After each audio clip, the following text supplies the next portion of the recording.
All right, I restarted. I was thinking about this when I was in the bathroom. But Okay. how crazy would it be if me and you were talking and then my family came in or something and was like, dude, didn't you hear? And it's like something on the same scale as like 9/11, like some insane tragedy, like tons and tons of casualties. And I was sitting here and I had to record that. And then I had to go back. And for the rest of my life, I would look back and be able to hear my exact reaction in that moment. I'd be able to show my kids. How crazy would that be? Yeah, that is.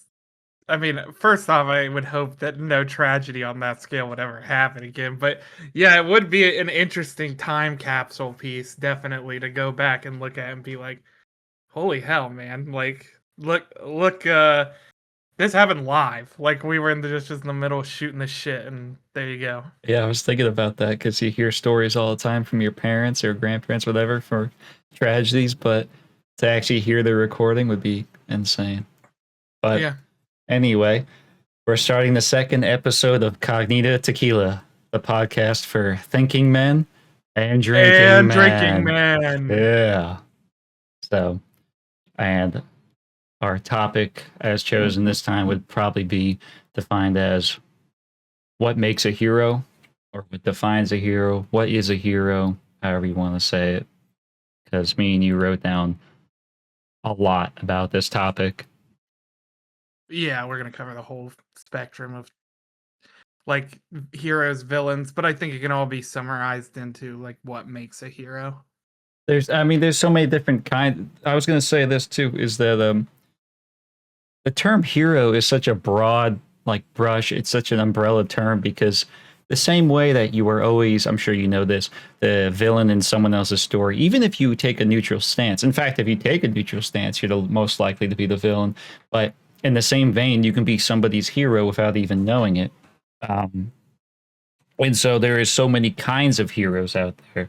I was trying to think of all of them. I mean, there's obviously when you think of the typical hero like a Superman or something, then maybe a lesser hero like if you weren't just going by superhero thoughts like Daredevil or something, less super but still a hero. And then we start to think of like anti-heroes, characters that are kind of evil but could be your hero. Like for instance, Tyler Durden from Fight Club is some people's hero. Like that's to them that Right. is like a motivational guy that they would look up to or that gives them some kind of purpose in their heart, which is a weird thing to think about. Well, it's like the same thing when you look in like real life, right? If you were to ask most people who their hero was, I guarantee you a large percentage of people would say like a parent or a grandparent or something like that off the cusp. But then you have like firefighters, police officers, which is fits more the general bill. But then you also think of like national level heroes. You know what I mean? Like the heroes, like for instance, fabled SEAL Team 6, right? Sure. And you get all kinds of ranges for what a hero can even be classified as, and I find that's what I find so fascinating. Is like you said, how broad the term can be. Well, especially with this generation, I think that we have so many fictional heroes, but I don't know how many people today would say my hero is like my mom or my dad. Maybe they would say that in the moment, like if they were put on TV or something. Right. But when they think to themselves, like when they're laying alone at night and they're thinking about life, like what is the thing that keeps them, like what is their motivation to do the things they do to keep going when things get tough? I would say it's probably more than likely fictional characters. That would be my guess.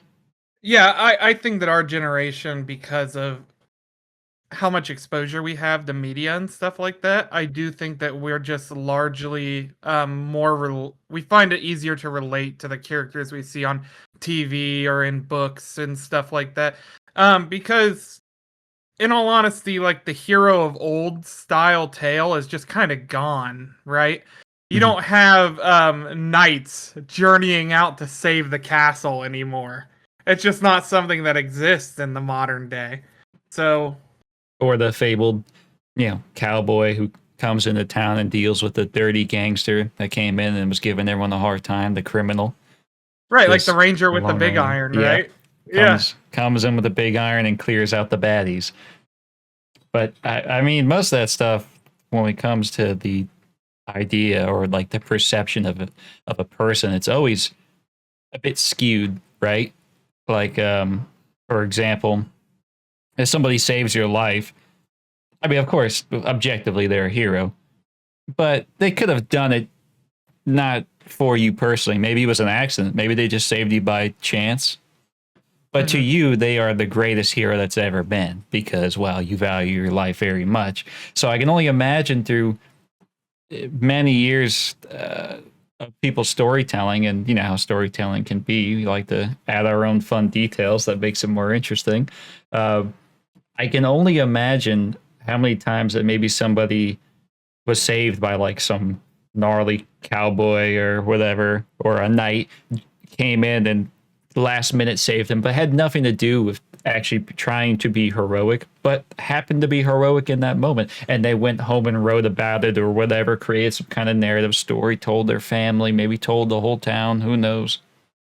Yeah, I mean, the story of here is I think about like the orators from ancient Greece, right? Who passed down these like stories of Greek heroes and they survive to this day.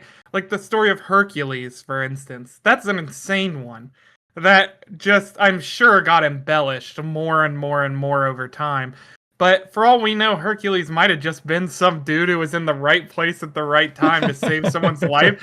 And now we're hearing like, oh yeah, he defeated like the 12, I think of 12 trials or something like that. I can't remember exactly what they're called, but um the 12 labors, that's what they're called. He completed the 12 labors and then like he's now this Giga Chad hero we remember, but who knows what he started off as. Well, see, if the internet existed back then, it would have only been maybe a month after that. It would have been Hercules is actually been found talking to a 17-year-old or something like that. Or one time, put down his dog because it was giving him a hard time.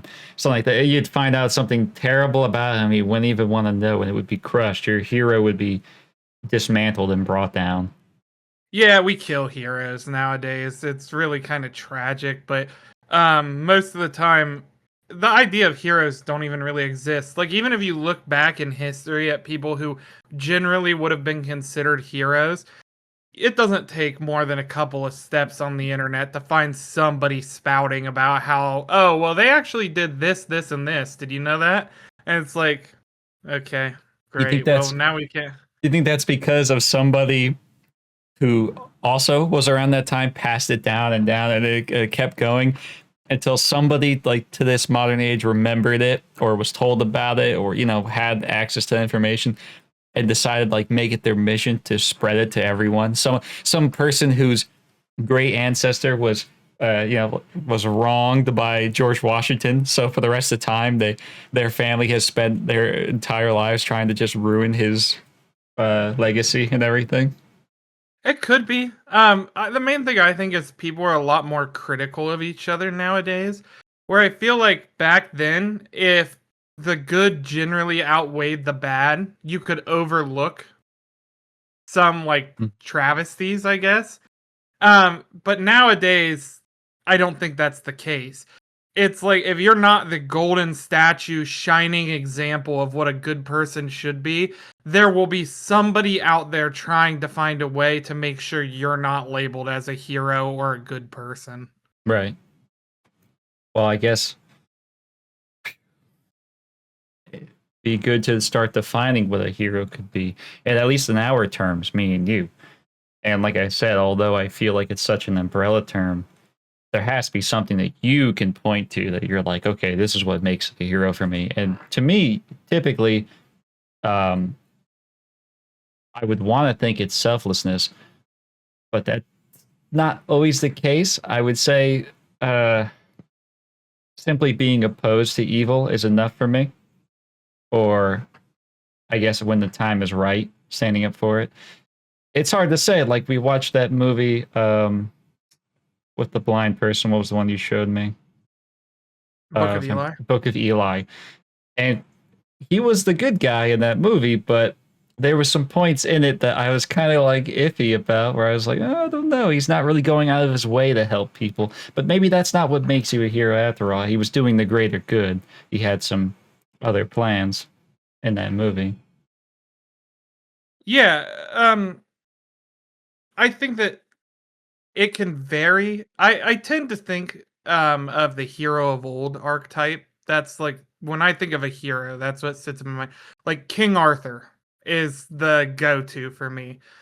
A The guy who does what's best for his people and puts himself on the front lines to try and do it. But obviously there are some flaws there. Nobody's perfect, but you wouldn't be able to relate. I don't think that stories of a flawless hero would exist forever. I don't think that I can really even think of a story of a flawless hero. Be pretty All boring, of them have, yeah, because a hero has to have flaws to overcome. or else they're a Mary Sue. Right, Nobody likes exactly. that. I guess I'll explain real quick. A Mary Sue is just a character that never goes through any kind of trouble and succeeds and conquers in every aspect of life. They never go through actual challenge or have to face it in any kind of way. That doesn't involve them immediately overcoming it, which is not very fun to watch. And there's a lot of characters I'm sure out there, especially these days with the kind of writing that are fall into that. Maybe there was back then. I'm sure people wrote their own Mary Sues. But I don't know. They Some characters I that I enjoy. I try to pick apart and see what is wrong with them, like what is bad writing for them. And the reason I do that in my head is because I want to prove to myself, do I like this character simply out of subjectiveness, or are they or out of subjectiveness, or are they objectively good? Are they objectively a well-made character, and I like them not only for that, but my subjective opinion. And so sometimes I test myself with that. And I've shown you Daredevil. Daredevil is a big one for me, probably one of my favorite heroes of all time, who is a blind Catholic man. He's Catholic, right? Or is he Christian? I can't remember. He's Catholic. He's Catholic. He's a blind Catholic man who, by day, is a lawyer who tries his best to defend criminals that he thinks are deserving, or people he thinks are actually innocent, whatever you want to call it. And by night, does what he cannot do legally and takes justice into his own hands, punishing criminals without murdering any of them. Directly. So, directly, yeah. He never kills anyone directly, and he puts people in the hospital for probably. He's like Batman. He puts them in the hospital forever. But at least he didn't kill them. And I mean, there's something to that. There's a lot of shows and movies and books that I have gone through, and maybe it's just because I've gotten softer. That now, when a character like he kills the bad guy, even when the bad guy is terrible, in my head I'll stop and go, "Ooh, wasn't that a little harsh?" Like, I think I'm just a little too forgiving. So, well, sometimes you have to think, like, I guess Batman and the Joker depict it perfectly, but is it the hero stooping to the level of the villain to do something like that? Which I can definitely see where you would argue no. In some cases, I definitely think the villain is better off dead, because maybe they won't give up that frivolous pursuit and the hero is needed elsewhere, something like that. But there's other times where I'm like, this guy gave no indication that he was ever going to do some like awful shitty thing. And then his first thought when he meets the final villain is like, let me lop his head off. Like, it doesn't fit. It doesn't fit. Well, then you have characters, I guess, that a character who maybe overly punishes or gives too much justice to a degree that feels a little unbalanced. Would that be an anti-hero then? To define them? Yeah. Because an anti-hero is not just, I think in my head, an anti-hero is somebody that does bad things for the greater good. But I don't know if that would be enough of a way to define them, really. I think that ultimately, like, an anti-hero is somebody who does heroic things through unheroic gestures or actions. They are willing to stoop and get grimy and dirty and be down in the muck as long as it's for the greater good. For instance, like Punisher, I would consider an anti-hero. 100%. Right. And it's pretty hard to disagree with his ideas and methods when you see the people he goes against.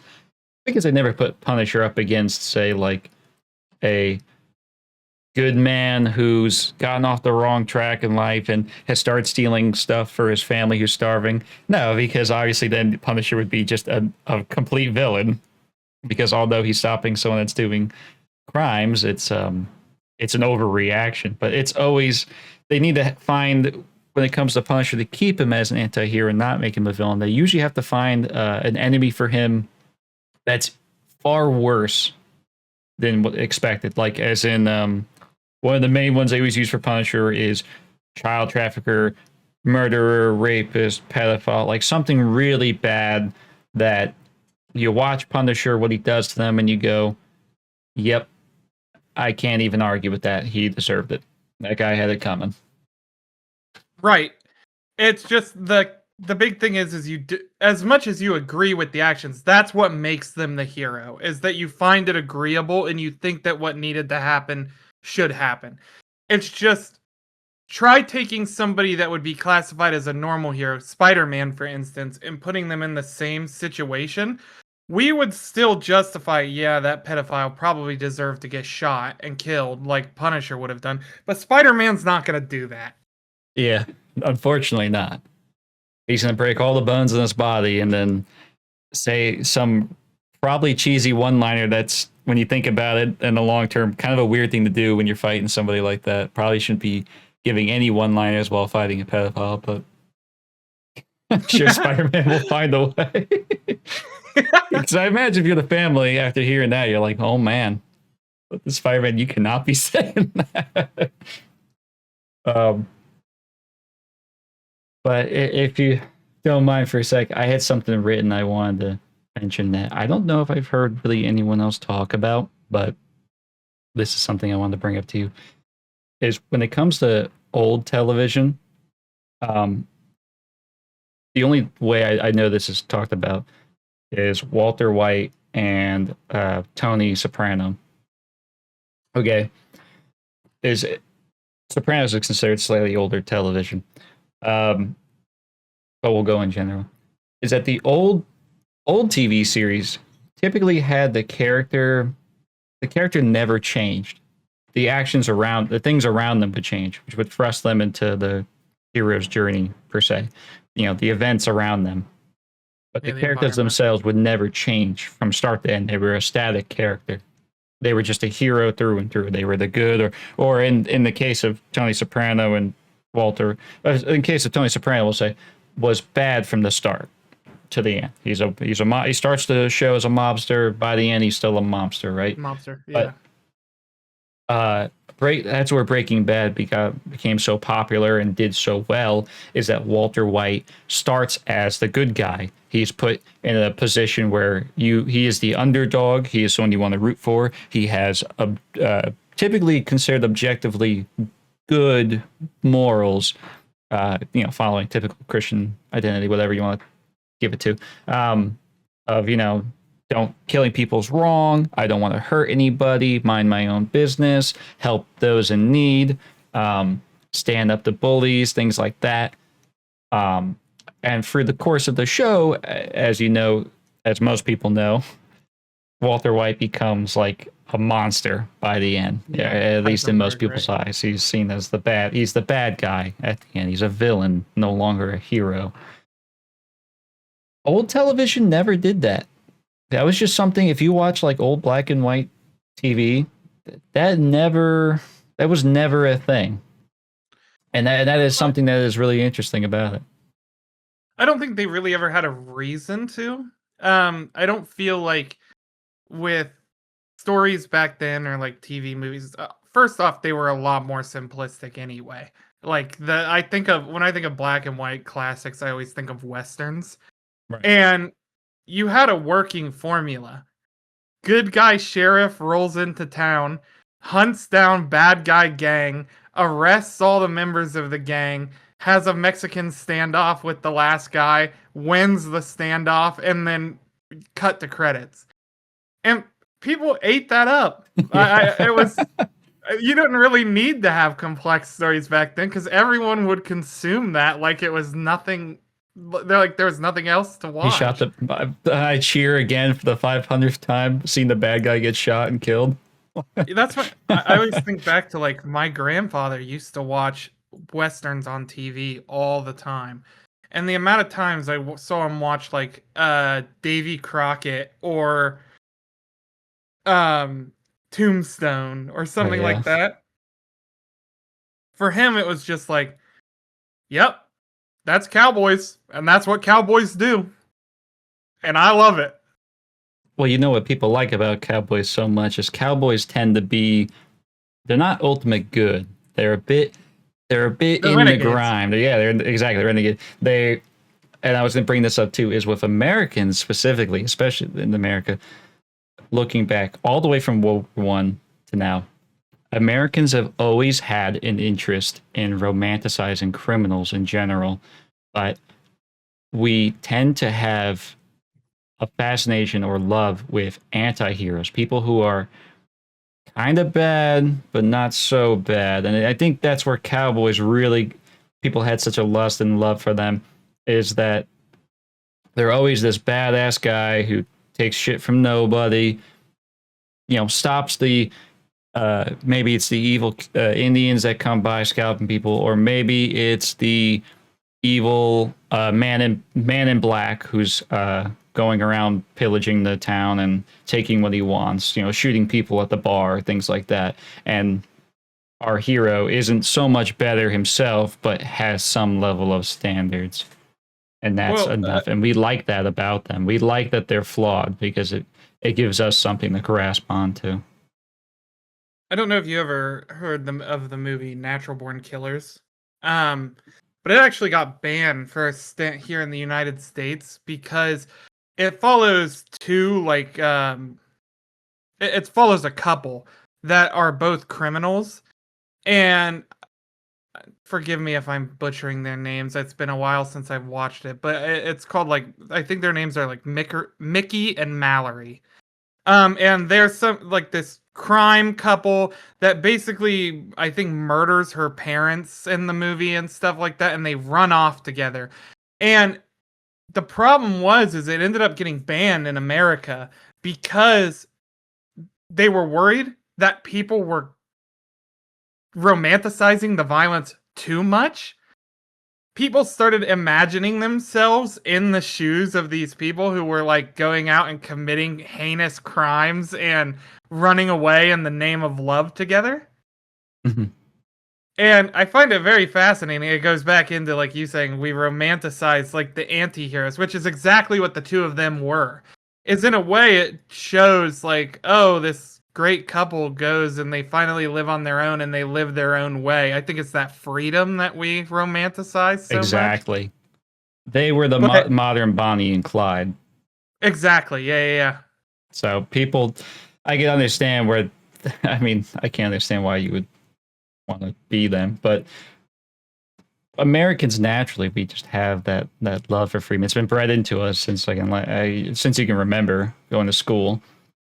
Is that your freedom is important, and one thing about it is that when it comes to adding now a relationship to it, even though it's like a very unhealthy thing, like that's the movie with Woody Harrelson, right? Yeah. Yeah, right. I haven't finished that one actually, but I do know from that and a couple of it's on the tip of my tongue. I'm trying to think of another one that's it's a love movie, two bad people in it, but or maybe it was a TV show. What was it? It was really edgy. It was two teenagers and they like run away from home, and it was just it was not that good. I don't remember, but to this day, we're still doing the same idea over and over again. It's a new style. Maybe things change. Maybe the genders of the characters or the races of them. Maybe the circumstances are all swapped. Everything you could change out everything, but the core idea stays the same. Is it's two people against the world, and that is excitingly romantic. It's amazing to think about you and the person you love most, and especially depending on the climate of the world, you feel like the world's all against you. It's you and them against everybody, and you're willing to take that that bargain. Like you're willing to take that chance. There's something beautiful in that I think most people, in a way, even if you would never openly agree with it, deep down you go, yeah, that's what I want. You want that team, that personal team. I mean, it's funny, we even have little sayings about it nowadays that if you really think about what they mean, for instance, ride or die, it's Yeah, like the ride or die. whole, that is down to Bonnie and Clyde. It is we're going to ride together or we're going to die right next to each other, and that's the way it is. Yeah, that one scares me. That's kind of a red flag for me sometimes. Yeah. I've had so many people in my life that like, yeah, I'm a ride or die. I'll do this and do that for you. And I'm like, baby, I do not want you like fighting a cop for me or something. Like, please do not do that. That would be awful. I don't know. Maybe Yeah. my spirit for adventure and uh, rebellious nature isn't strong enough. I'm too obedient. I would never do such a thing. So I find myself in the same boat on that. Is I was kind of the golden child, like do no wrong type growing up. So for me, now my brother was the opposite, but for me it was the idea of going against the system or rebelling against it. It's like, why would I put myself in unneeded danger for any reason? all right. I mean, if it's unnecessary, well, then it just turns out being silly, doesn't it? I mean, it's every single time. What's the ending to Bonnie and Clyde? What's the ending to Natural Born Killer? I don't even know the ending to that one. But I think they actually get away, and that's okay, why well, it's so that controversial. okay, that makes more sense. All right, Yeah. well, in Bonnie and Clyde, they don't get away. They suffer a defeat in which both of them do in fact die together. And depending on your views of them and maybe life, I guess you can assume they probably went to hell together too. I mean, Right. it wasn't like they died peacefully in their sleep. They died in what, a shootout? Yeah, they got In their ambushed by the cars. police, and their car got lit up with Yeah. bullets. So it wasn't that's you would think it's like Romeo and Juliet. Like the point to take away from Romeo and Juliet is that it's bad. Like that they shouldn't have done that. But we consider Romeo and Juliet a very romantic story despite that, even though it's sort of a cautionary tale. Yeah, Because in Romeo absolutely. and Juliet, in the end, they both end up dying. Again, they go against people around them. They do some things that maybe they shouldn't have done. Ultimately, they try to get one over on everyone. It's them versus everyone. They try and baffle and fool everyone, and they end up screwing themselves, shooting themselves in the foot, and dying a terrible death that leaves everyone else sad. And that would be a cautionary tale, but for us, it is it is Yeah, a as romantic Americans. story that we Yeah. tell people, like we tell our kids, like, oh yeah, Romeo and Juliet. I think about what you told me with The Devil Went Down to Georgia. How in any other culture that is a cautionary tale, but in Yeah, it would American be. media, it is just a fun, awesome thing of a tale about doing it yourself, betting on yourself, going against the odds, rebelling, freedom, whatever you want to call it. And then coming out on top. That's the cherry on top. Is anywhere else, Johnny, in any other culture in the world, Johnny probably would have lost and suffered the consequences of going against the devil. But as an American song, it's like, yep, Johnny kicked his ass and then invited him to come back again and try it a second time. I love that song. God. Okay, I want you to tell me about something because I've been waiting to talk about this for a minute now. I had to hold myself back. We just watched Fantastic Four, the new one. I don't. I guess you don't want to give too many spoilers about it because there's probably still people who haven't watched. But you want to talk about Richard Reed, and Richard Reed is the elastic guy from the Fantastic Four. He is the guy who stretches around and has great intelligence, and is married. Yeah, Mr. Fantastic, and his wife is Invisible Woman, a woman whose ability is not only just going invisible, but her powers include shields and distorting, I guess, vision, whatever that is. So I don't know if you want to tell me about him? Anything in particular that maybe you had written down, or I know you Yep. just said you wanted to bring him up.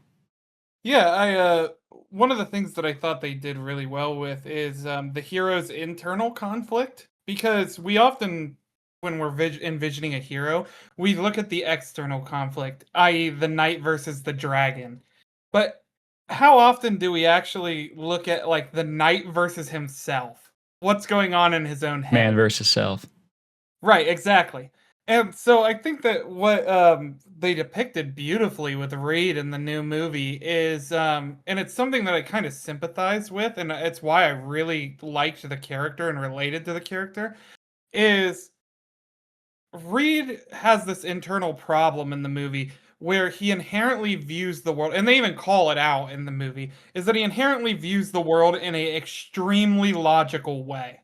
There is an answer to everything, there is a solution, and that if he doesn't know the information to lead him to a solution, it's his fault. He is at fault for not having known everything there is to know.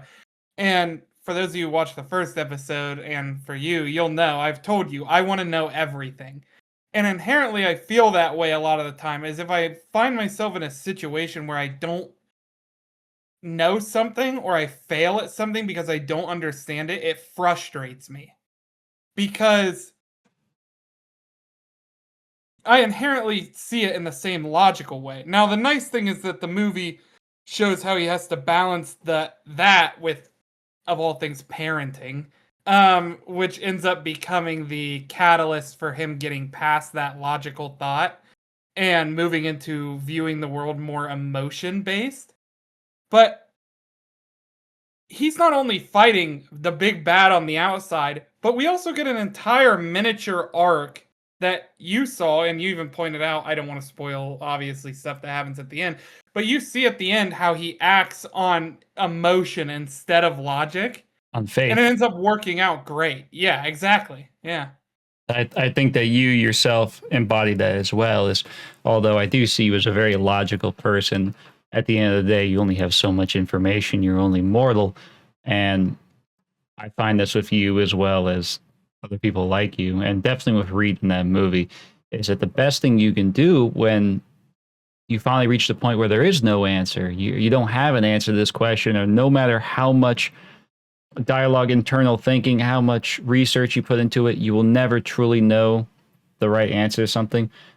Is the only thing you could do then is rely on faith, your trust, Yeah. your emotion. You have to let go, and that is a really hard thing to do when you are someone who feels like a leader or someone who feels like they're in control.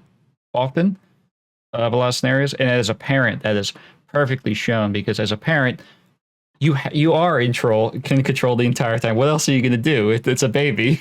So Yeah. you to put faith in trust and love in your child to, I guess, be okay, and as well as your spouse to take care of themselves, especially if you feel that it is your job, your mission, or responsibility to protect them.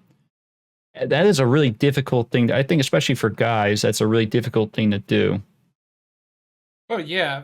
I mean, it's, you're taught, like, you're supposed to get a wife and kids and be able to protect them and be able to provide for them and stuff like that. So just going in to it without like any planning, any like, oh, I've set the groundwork, I've set the foundation. You know what I mean? Right. Even just think about jobs predominantly like got like men work in, right? Even construction, for instance, you're always measuring twice, cutting once. You don't rely on emotion in the slightest Right. for a lot of those jobs. It's always hard logical facts that make up the solution every single time. That's just how it works. But like the real world, I do think, although in those jobs, yes, it is obviously measured twice, cut once. Logic will always take over and be the voice of reason. In real life, you can't really measure everything, so you kind of have to allow emotion or trust and things. With people, that's the worst because people can be the most confusing, the most untrustworthy, the most chaotic.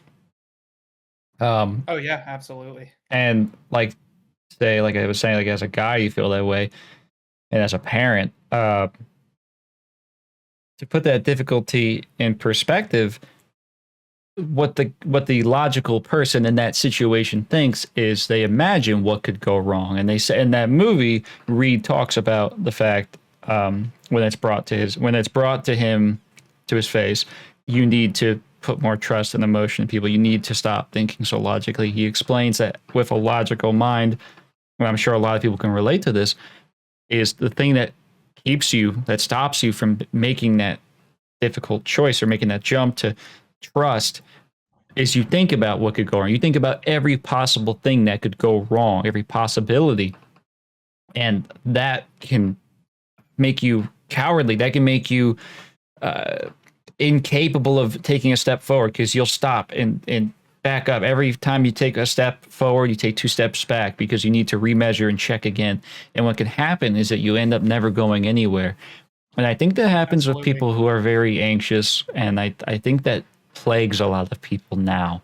There's a lot of people now, and it's understandable. I'll explain that in a second. But a lot of people now are too afraid to just do it, to just do whatever it is they're trying to do, whatever decision they're going to make, whatever leap of faith.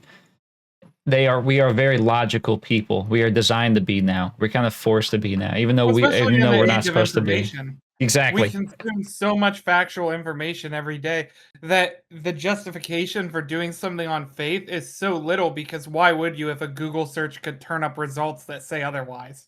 Yeah, good. That's a fantastic point. Is that in the age of information, like you said, you will look not only cowardly for not making a decision, but if you are to make the wrong one, even worse than being a coward, you will be seen as foolish. You will be seen as untrustworthy, as incapable. And Mhm. those are all things that, man, that can just destroy your confidence. That can just take you away. You could be a hero. You could be an absolute hero. Let's say your job or something like that. Maybe not even your job. Let's just say for like a hobby or something you do for a living that you often help people. Let's say you're a suicide hotline worker and you're on the phone all the time with people. I would consider that you're saving their life, and you're Yeah, helping people absolutely. every day. Even knowing you do that every day, even if it is embedded into your brain that you do this, you do it 9 to 5 every day. When you come home at the end of the day and you look in the mirror, are you going to say to yourself, "I'm the guy that saves people. I'm the greatest guy who's helped everyone out"? No, you're going to say, I haven't really done anything. I mean, I just had a conversation with them. It was the logical thing. They're not going to see themselves as the hero for that, Well, uh, a lot of times even though they people in are. those positions see their failures more often than they see their successes. I have a buddy who is a surgeon's assistant down in Texas. I've known him since middle school. Really good guy, but he was talking to me once, and he was telling me that he goes into surgeries where there's successes every single day of the week. Right? It's just commonplace. But then every single time that they walk out of a surgery and it's not a success and the person unfortunately passes away, which is rare, but when it does happen, it like plagues him for a week or so. He can't get the person's like face out of his mind. He can't because that one failure overshadows all the successes. And I think that it's largely because it's just what you're expected to do is succeed in those kind of professions. Right. And I mean, who else is going to carry that weight? Who else is going to have the burden in his mind? I mean, there's no one else to blame but himself, even though that's really not true. Even if the Yeah, it's not odds the were case at all. never in his favor to begin with. Even if he had done it Yeah, 30,000 more times and it would have ended up the same way, even if he told him that, he still would blame himself.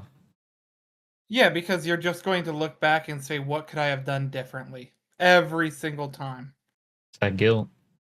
Yeah, it is. It's an overwhelming sense of guilt, and I mean, hell, you see that in everything, even in famous movie characters and video game characters, how often do you see like I could have saved them, you know?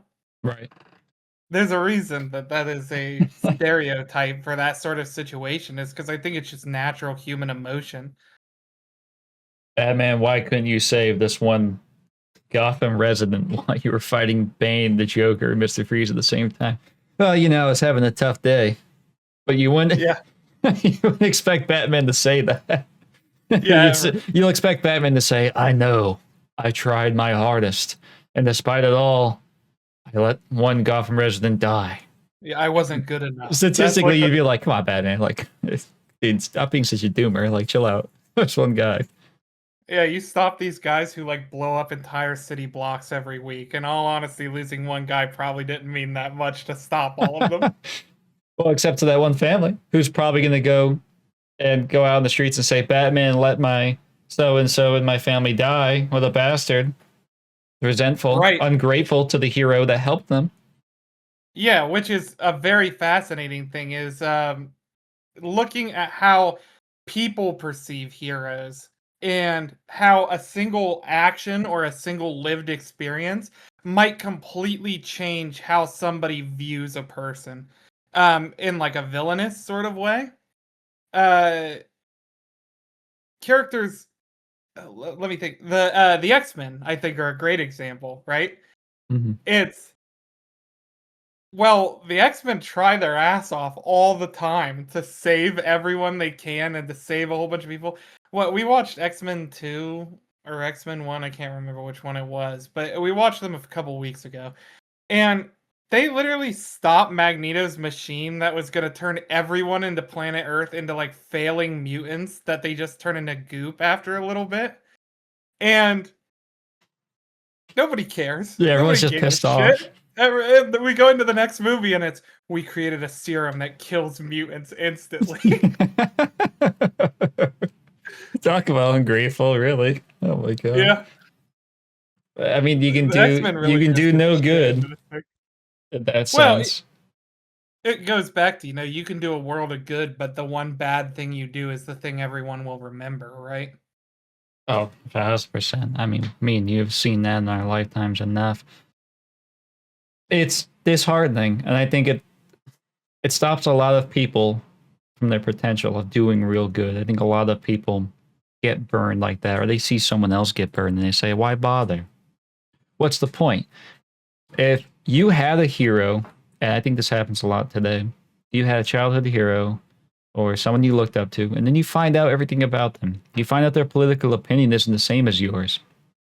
That they're a real bastard and that they, oh my God, they were actually telling people to vote against this person, or you hear them say something, where they thought they were off camera, and you go, oh my God, what an asshole. I can't believe that. This person meant the world to me. It's crushing. It is so, I think it really pulls people out of it where they're like, well, what's the point? Why should I even do good? And another thing of that is, I'm sure you can connect this to somewhat with religion, because I know you've talked about this with me before, is why do the good if there's no reward for it? In fact, it almost starts to feel like the good is rewarded with bad. Like you're actually punished for doing good. So, yeah, largely. So that's what makes, in terms of religion, that's what makes Jesus Christ the figure, right? He's the figurehead of Christianity because despite all the bad shit that happens to him, he does good all the way till the end. He's nailed to a cross. And the thing he asks for is forgiveness for the people around him. You don't get a better person than that. It doesn't get any better than that. And it's just, the problem is especially nowadays, but just humanity in general, we work off rewards, off of praise, off of, it can be any number of things, right? But you like the positive stimuli in exchange for doing good. And then when you get negative stimuli for doing good, our brains inherently tell us, well, no fucking reason to do that again. No reason to go out and help. anybody because I've got that bad feeling. I touched the flaming hot stove once and it burnt me. Right. And it sucks to see because there's situations where it's for instance, I'm trying to think of an example that isn't like a super political example, but this is a good one that isn't super political. It's like you're defending your house, right? And somebody's trying to break into your house and you shoot the intruder. And then their family sues you. Yeah, that is a pretty bad one. Yeah, it's like, well, so now defending the people you care about and defending your own home is just going to end you up in a lawsuit where you potentially lose all of that stuff anyway.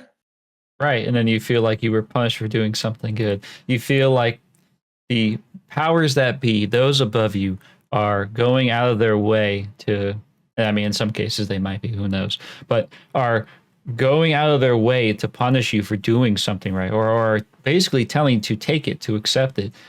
Do you think that maybe not everyone is made to be a hero? And I don't mean, obviously, not everyone is, because some people are villains, but you think that maybe the majority of people just aren't heroes in the way they, you know, they are, that most people are bystanders and only maybe a few of them are heroes? Or do you think that in some way or another, everyone is a hero to somebody? I think that everybody has the potential to be a hero, but I don't think that everyone meets the qualifications to be considered a hero. Because the biggest thing is a hero, even through the jeers and the sneering crowd, still maintains their position and does what they think is right. Even if they are hated on, even if they're brought down, they still do the right thing and they disregard the opinions of people who might go against that in order for the greater good. But I think that is the falling off the cliff point for a lot of people. Is too Mhm. many people care about what everyone around them would think. So it prevents them from doing the right thing or stepping in because they don't want to risk stepping out of the flock. Afraid of They being of seen as foolish, like I was saying right. earlier, too afraid to step forward. Exactly. Why would you never want to be the sheep away from the herd when the wolf's in town? Right. I find that interesting. You say that. I would have to agree with you. I think everyone has that same potential to be the hero as the same potential to be the villain. And to get a bit more personal about it, me and you, Mahogany, constantly as we talk, on a personal basis, when we are trying to help keep each other on good things, making good decisions, we often, the ones me and you use all the time, is the good path and the bad path, which is kind of a, I guess it sounds open. It doesn't really sound like anything. It sounds weird, but the good path, as we often describe it, is you're making decisions that would be helpful for your future, decisions that are healthy or good for the people around you. And the bad path being you're being selfish right now. But that bad path doesn't always mean, well, now you're being a villain and there's no help for you. It's always, every time of being you, maybe you're going down the bad path, but you're being a little selfish right now, whatever it might be. But maybe you need that in the moment. So do what you're doing right now and see where it goes. And either you'll make a mistake and learn from it, or that selfishness might have been what you needed. Maybe you need to be the villain for a while because every hero gets to a point where they break. I think that this is actually a perfect time to bring up a point, or a specific hero in general that I know you can talk a bit more about on this. But Brad from Lisa, I think Right. fits that perfectly. A hero that has to act somewhat on the bad path and act selfishly, because Brad's interests are selfish, no Very matter much which way so. you look at it. But I think that most people would look at Brad by the end of his journey and agree that he was a heroic person. That's hard to say on the fan base. To give a quick rundown, Brad is a character from Lisa the Painful. He is the main character. The goal of Lisa the Painful is that all of the women in the world have been wiped out. There was a great flash that removed all the women, and Brad, whose sister and him were both abused by their father. His sister killed herself, and he's carried that weight for a long time and blamed himself. Then comes across a baby on the floor that turns out to be a girl. And that is a very big deal in a world where there's no woman left. And so he takes it upon himself to raise the little girl as his own and becomes like a father figure for her. And so when she is taken, later on, she is taken from him, his goal is to get her back. But the reason he wants to get her back has nothing to do with the fact that she's the last woman in the world and that he needs to help it, regrow or anything. It is entirely out of his own love for her as like a daughter figure in his life, or like a little sister. It is someone that he loves and cherishes and wishes to protect. But he has shown in the past that he can be somewhat abusive, like his own father was. Lisa, for those who haven't played it, its overall story is about the cycles and violence of abuse. How a good person can end up bad without even realizing it. And in Brad's case, he ends up looking more and more like his father and acting like his father than he ever wanted to. Not just to Buddy, the little girl that he found, but also to others around him, the way he mistreats them. But Brad definitely ends up doing a lot of bad things for what the viewer would consider a good thing. So as Buddy being the last girl on the planet, every single guy knows what that means. And any protective father figure or big brother will immediately, in their mind, it'll click. You cannot, by any means, let any other guys put their hands on her, because you know what that will come to. And it's disgusting to think about. It will get you angry to the point that you are ready to fight. I'm sure every father figure in their life has experienced that once. I'm sure even mothers, the same thing of mothers. It's your baby, it's your kid. Yeah, exactly. To see them be violated or hurt in any kind of way would drive you up the wall. And so in Brad's case, he ends up taking in allies who he arguably manipulates into his team. He kills people who beg for their life. He makes decisions that end up getting other people killed for his own sort of selfish desire. He is a very troubled hero. He's not necessarily the good guy. He is not the savior of the world or anything like that. He is simply quite the opposite. Yeah, he's a broken man who's trying to keep himself. Yeah, exactly. He's trying to protect and isolate this woman who otherwise, for lack of better words, and barbarically so, will be the only thing that can repopulate the world. So it's that game is pretty heavy. If you've never played it, I highly recommend it. It's hilarious and also very sad to say. Probably the best mixture of both I've ever played in my life. But Brad being a troubled hero there's something so much more than it. There's something that can really hit you in the gut, especially if you think about your own parents. And a quote I learned from that game, not in that game, but from someone because of that game, is, and if I remember the name, I'll tell you, but we are born to this world loving our parents. And with enough time, we grow up and we begin to judge them. We now have new lenses. We have more perspective, and we can see our flaws of our parents that we couldn't before. Because even if you're a kid being abused, you still love your parents most of the time, unfortunately. It's just the way it is. Right. That you will eventually judge them.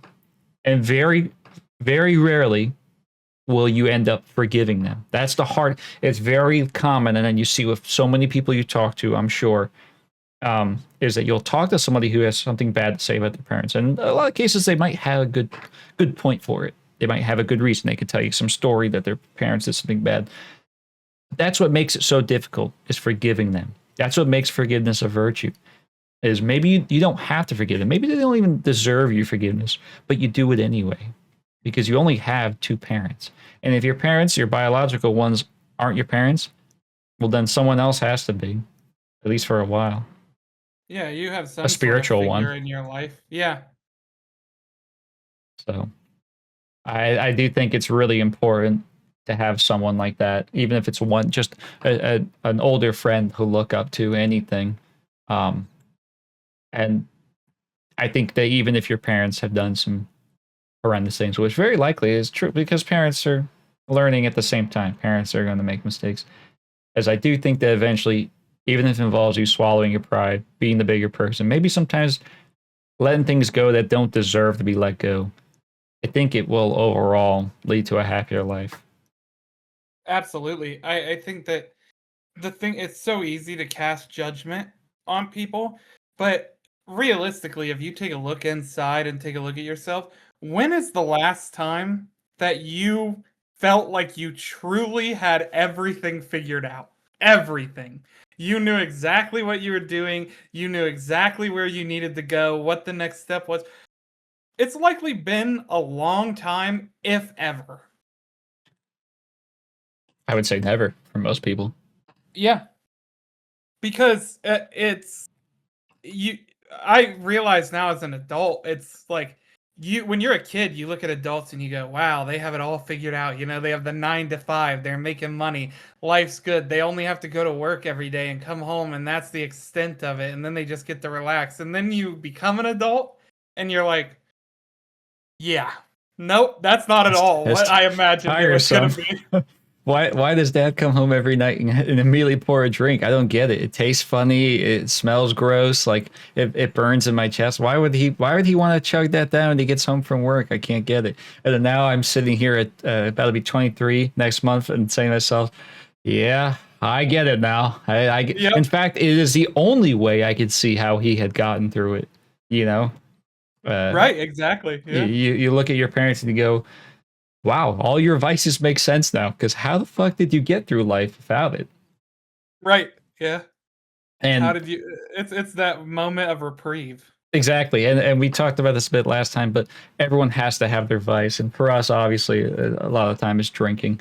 Um, and having that level of control of it is so important. Otherwise, if you truly want to be better than your parents, let's say your parents had an addiction or your parents are abusive, if you want to be better than them, is do the right thing, but and whatever that means to you, because do the right thing means a lot to everyone else, but and balance your vices. That doesn't mean quit, because what a lot of people do is they go, oh, I can't do any of that. I'm not gonna smoke. I'm not gonna drink. I'm not gonna have any other cheating, whatever whatever it is for them that they did wrong, their parents did wrong that they were trying to avoid. Mhm. What they do is they ignore it for so long, and I think two things either happen: is they either veer off to a new vice, which can sometimes be even worse, or, and this is what I like about Lisa the Painful and the story of Brad and his father and things like that, is you end up without even realizing it becoming the very thing you hated, the very people that abused you. I think that can happen a lot. I mean, you see it Absolutely. with sex offenders. Very, very, very often they find that in their history that they had been assaulted as a child or something. You see with alcoholics, you ask any alcoholic in the world, pretty much, I would say probably 80%, 90% of their parents, one of their parents drank a lot. Yep, It's a yep, I cycle. know that. Yeah, it really is because you don't realize it, and then the next thing you know, you're smack dab in the middle of it. It's not something that you just pick up on, unfortunately. No, not at all. Um, you find so many interesting scenarios where people wholeheartedly avoid it, but even if you look at data and stuff like that, people who don't put their vices up on a pedestal tend to be less likely to abuse them anyway. For instance, and obviously I would never advocate for children drinking alcohol, but people who did engage in drinking alcohol under the age of 18 were drastically less likely to abuse alcohol than those who waited until they were 21, because there's not that pedestal there of what alcohol is. It's not like this holy thing like, oh my god, I have to wait until I'm a specific age and the night of my birthday I get to go out and drink a bunch of alcohol and finally do the thing everyone's doing. It's like if you're 16 years old and you go to a house party and you take a drink of beer and you're just like, oh well, man, people really fucking put that high up on a pedestal, and it was good, but I mean, it wasn't what people made it out to be. Yeah. And well, obviously, as you know, the more you tell someone not to want something, they'll want it. I find that in myself all the time. Oh yeah, It's something in our brain that correlates that if you want it, if you're not supposed to have it. And I'll tell you, with all my cousins, I have two sets of cousins. Not in all, but I have these. Just listen to this. I have these two cousins who are brothers, and another two cousins who are brothers. They had very different lives, but one thing was the same. They're both of them. Their parents were very, very strict. Now, on two of them, on these two brothers, they could not watch cartoons. They didn't eat candy. They didn't drink soda. They weren't allowed to go around hang with girls, whatever. I remember every time being around them, their mother had something that they didn't want them doing. And I remember that every time they were over my house, what did they want to do? I want to play video games. I want to drink soda. I want to eat candy. Like, you would give them, and they would go crazy for it. Like, it was like the best thing in the world, to the point that they would eat candy till their stomach hurt. And then these other two cousins, these two brothers, parents are very strict. Mom would constantly be like, I need straight A's or else. No gaming like this. Constant studying. Like, you would think she's Asian. She's not. And it got to a point where, and they were good kids. Like, they've always been good. They've leveled out now, so don't worry when I tell you this. When they got to the time where they were ready to start going out in the world and drinking, they got fake IDs. They immediately went out. They would get blasted every night. I would be getting videos from my cousins of them getting pissed drunk, talking to random people, going to random people's houses they've never met, talking to neighbors, strange, like, older people that could have done some bad shit, putting themselves in some pretty much more dangerous scenarios than if they had just said, Mom, Dad, like, can I have some beer and like hang out with my friends? Okay.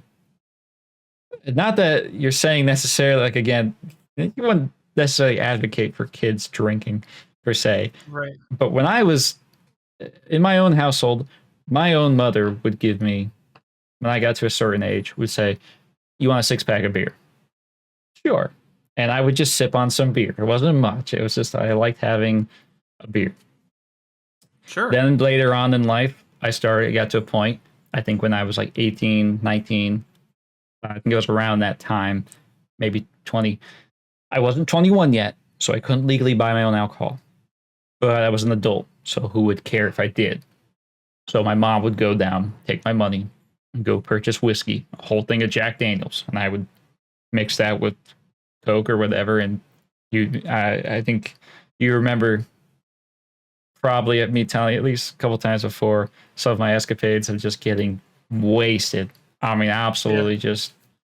I don't even know how I drank it then. I don't know how now when I drink Jack Daniels, I'm like, this is just piss. So I don't know what changed in that time. But point was,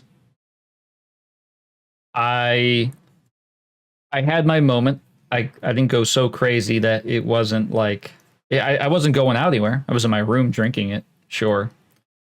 But now I'm leveled out.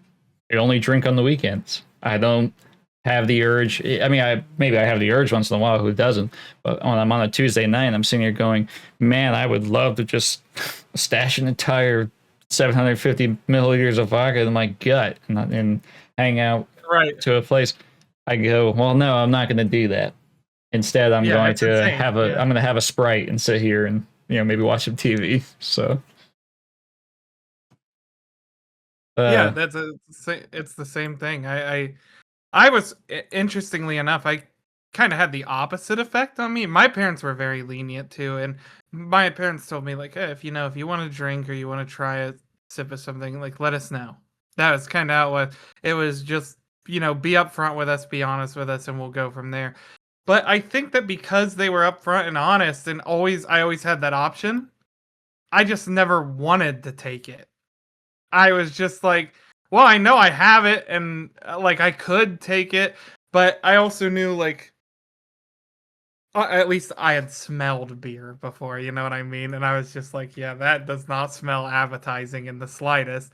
Um it also could have been that I was just a massive dweeb, right? I was sitting in my fucking room playing Dark Souls, watching XQC stream every day. yeah. So I didn't really have a desire to drink while I was doing all that stuff anyway. But um, yeah, then I got to 21 and I drank, and obviously shortly after met you and started drinking with you and the rest of our gang that we drink with. And um, me and you are in the same boat now. We don't feel the urge to go drinking every day. Me and you get on and hang out 5 days a week where we don't touch the bottle at all. Yep. We hang out. We just hang out and play video Speaking of games and which, have a good time. speaking of which, on a Yeah. because we always do this for the podcast on a Thursday night at about 7:50, almost 8 p.m. at night, September 25th, 2025. I am drinking a Kirin Ichiban. I don't even know if this is a premium lager, apparently. A beer, a single beer for the day, as we routinely do for our podcast. What are you sipping on, my friend? I am having a Land Shark Lager, which is the beer that Jimmy Buffett made, the Oh, singer. okay. It's his own beer brand before he passed away. So I'm having a Land Shark Lager. Oh, wow. Cheers. It's kind of like Corona, I guess, is the closest thing I would compare it to. I love Corona. Cheers. Down the hatch. Yeah, cheers, bud. As much as I love Corona, I'll never understand putting the lime in it. It's just not for me. I don't know. Oh, I I just love like it. the way See, it I'm on is. the opposite. I throw. So they say when you drink a Land Shark Lager, Jimmy Buffett said the only way to drink it, which I'm not doing this now because it's a weekday and I'm not trying to get hammered. But he says the best way to drink a Land Shark Lager is you take the neck of the bottle and you shove a lime down in it. And then after you do that, you fill the empty space in the neck with silver tequila of any brand you want. And then you take your thumb and you flip the bottle upside down and right side it. Pull your thumb off so the gas can escape, and it mixes the tequila with the beer. I've had a bunch of those, and they are so good. They are Maybe I'll have to so try it sometime at your unbelievably house. good. Yeah, we'll definitely have to go for I'm some just not a flavor. project drinker. Like that is the only time I ever have like a drink that's made in some kind of way is when I go out to a bar. Then I order it and I like I'm the kind of guy like I've never had this like I'm gonna order like I think my father has felt like secondhand embarrassment seeing me order like a girly drink, but I'm like I don't Yeah. care. I just want to try something. Like I've had 1,000 beers in my life, and sitting here at the bar drinking beer is not going to be something special. I can have this at home and probably cheaper. So I would rather, in this instance, have something mixed that I would never even know how to make at home. That's just much more interesting for me. See, I'm in the same situation as your dad, though, which is funny. Is when I go to a bar, I always think to myself, like, I can't get the girly drink. I have to have the manly drink. So, like, I just end up getting like a Guinness straight, or I end up getting rum and Coke or something like that, or Oh, that's Jack a and Coke. shame. And then I never go for like the I'm sitting there and like one of my buddies comes back with this fancy ass blue drink that has a little gummy shark in it, and he's fucking enjoying the shit out of it. And I'm like, yeah, I'm just over here sipping on my nail polish tasting Jack and Coke. Put chest hairs on me. When I was over and we went to that one bar and arcade, I forgot what the first thing I had was. It was something with a little spice on the side. It was like I forget what it was, but I don't know if I would say it was girly, but it was a little bit more on the feminine side. Then I had what was it called? The Gentleman, or Oh Oh, what yeah, was it called? It was probably an some old kind of fashioned. oh yeah, it was like a thing of whiskey with a little gummy army man in it at the bottom or something. Oh yeah, okay, I remember And I that. remember enjoying that quite a bit. I can enjoy like, and this is where I kind of veer off a lot of people's. I can enjoy like the masculine drink, and I think you got it too. Like we can. How many times have me and you sat down and just poured straight whiskey, sat there and not drank it down like we're trying to get fucked up, but sat there, sipped it, and really enjoyed it. Enjoyed the flavor, the feeling in your mouth, like smelled it, like really gotten the satisfaction out of it, or Yeah.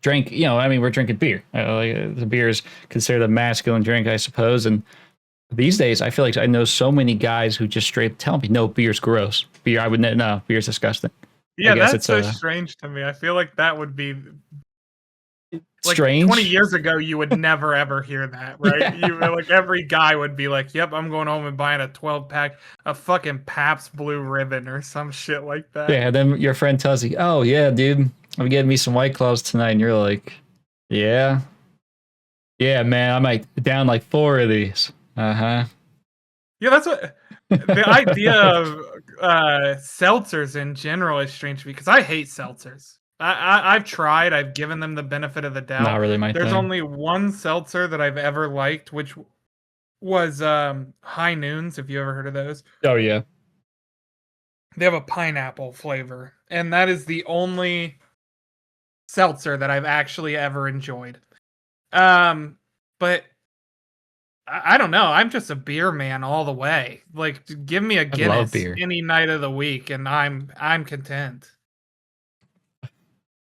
I uh, I am someone that when I open a beer, I stop, just give it a little smell. I sit there.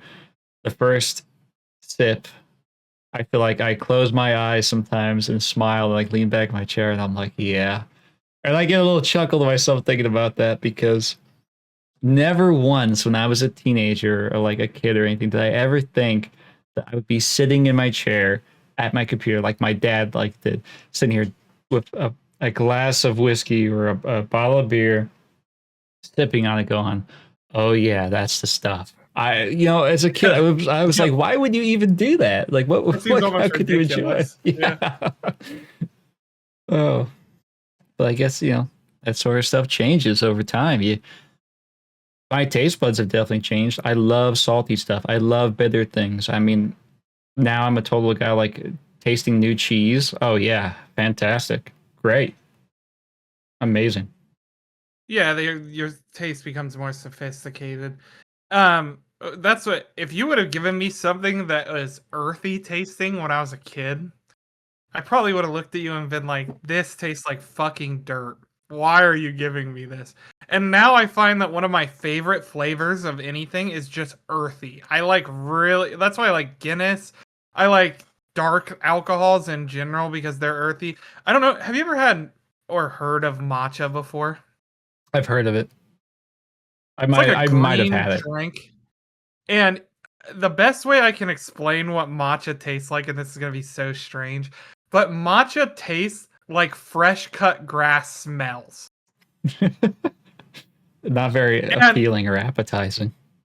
yeah, well, it doesn't sound like it in the slightest, but I love it. There's something to me that's so good about the taste of matcha that I'm just like, I completely, if somebody looks at me and goes, "Yeah, I'm not drinking that shit," I can completely go, "Yeah, understandable. Have a nice day." I Yeah. don't, I'm not going to blame you for what that, but for me, I don't know what it is about it, but there is those earthy flavors, those I almost want to describe them as being like a rustic flavor, if that makes sense, is just great.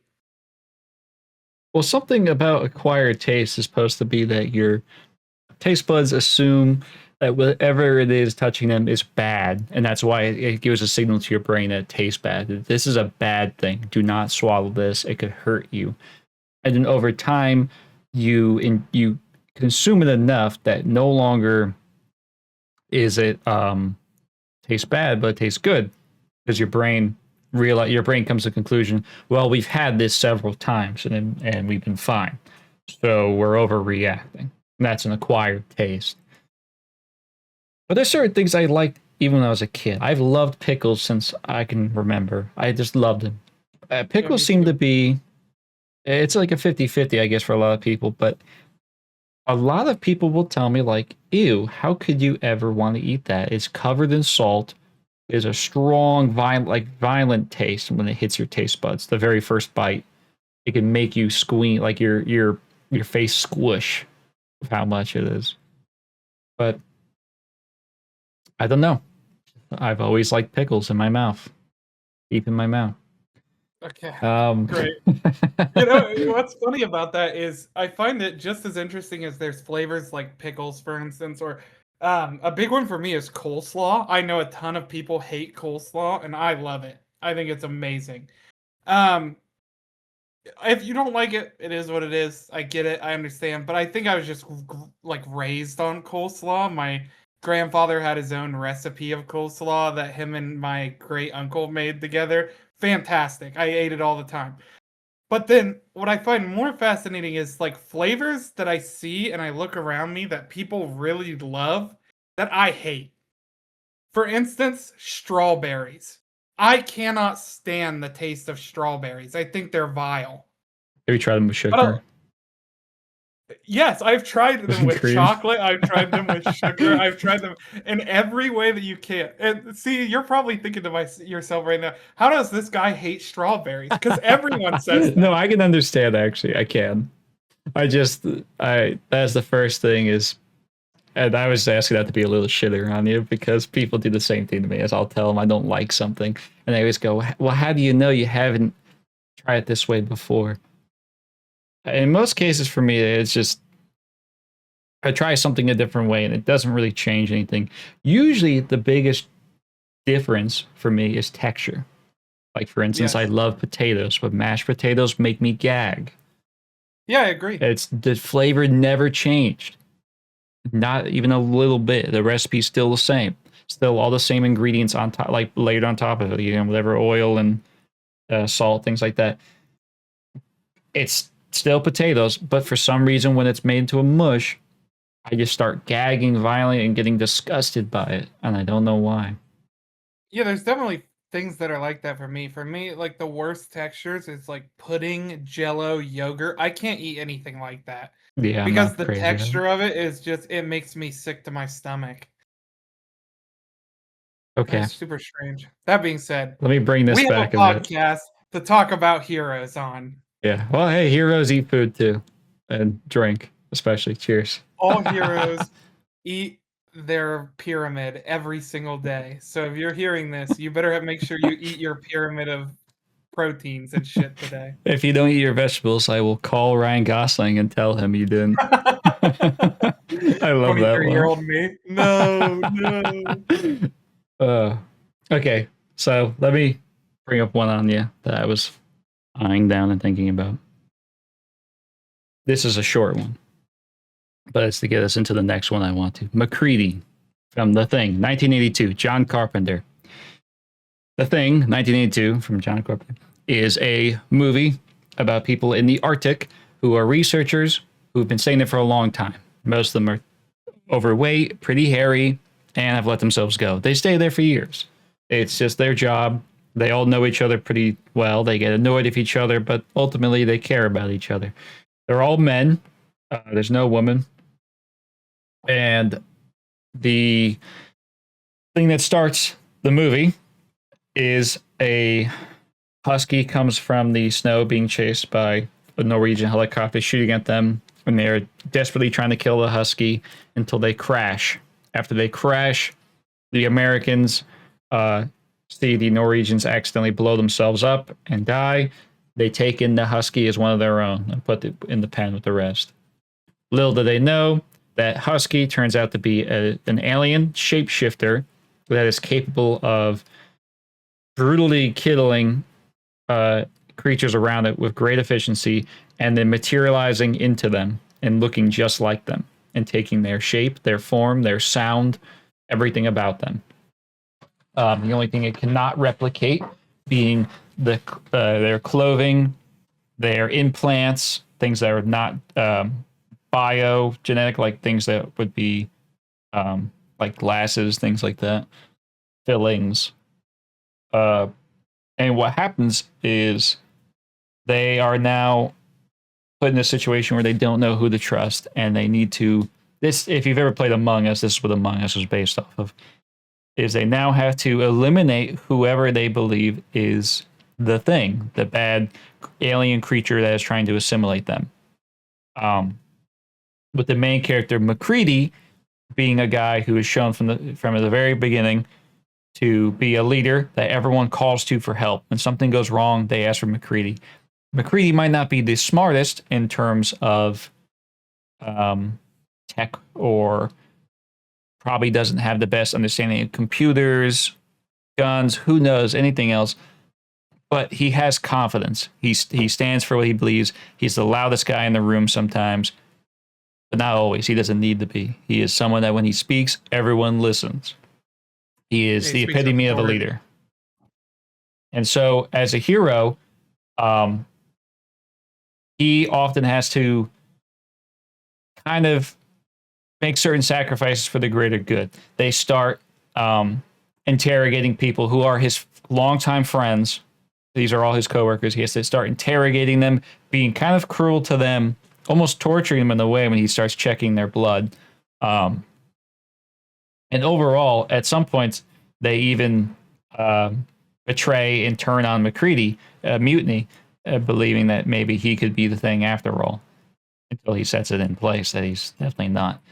I wanted to bring him up because I do think he is a great hero, but he's like the old man hero. He is the he's your Clint Eastwood. Yes, exactly. He's the old-fashioned male hero. He's not the smartest or the strongest, but he has all the features that you would call manly. And of course, because he's played by Kurt Russell, that's just hard not to see. Kurt Russell is just a great-looking guy, and is the most like manly thing of the 80s. So, well, he's a survivalist, and I think that's what a lot of men boil themselves down to at the end of the day, right? Is in the worst situation, will you overcome and survive? Right.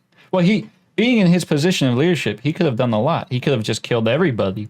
He could have played it safe, killing everybody. He could have gotten into one of the vehicles and drawn off. He could have very easily blown the whole place up from the beginning, just killing everybody. And honestly, most of them would probably not have the ability to fight back. They would trust him, and anything he said, he had essentially ultimate power over his group.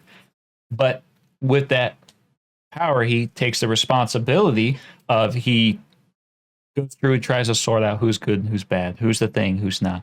He wants to save them, even though he's putting himself in peril every time he does. He is someone who has the bravery to act on, say, the testing scene, for instance, where they learn that if you attack any part of the thing, it will hurt them, including its own blood. So what they do is he starts burning each member of the team's blood in order to figure out which one makes a reaction. And it is a terrifying thing. When you see the thing, the creature, the alien in that movie, it is absolutely terrifying. This sort of thing that makes your hair go gray. It is the worst monster you can imagine. And yet, despite how much fear it would bend into any mortal man, he is ready to face it. He, with flamethrower or gun in hand, he chases after it every time. He is immediately ready to rescue whoever he can. And I find that to be, I don't know what kind of hero he would be. I don't think he'd be an anti-hero necessarily. No, not at all. I think that he is just a good old-fashioned hero that would be, in many cases, overlooked because of the situation he's in.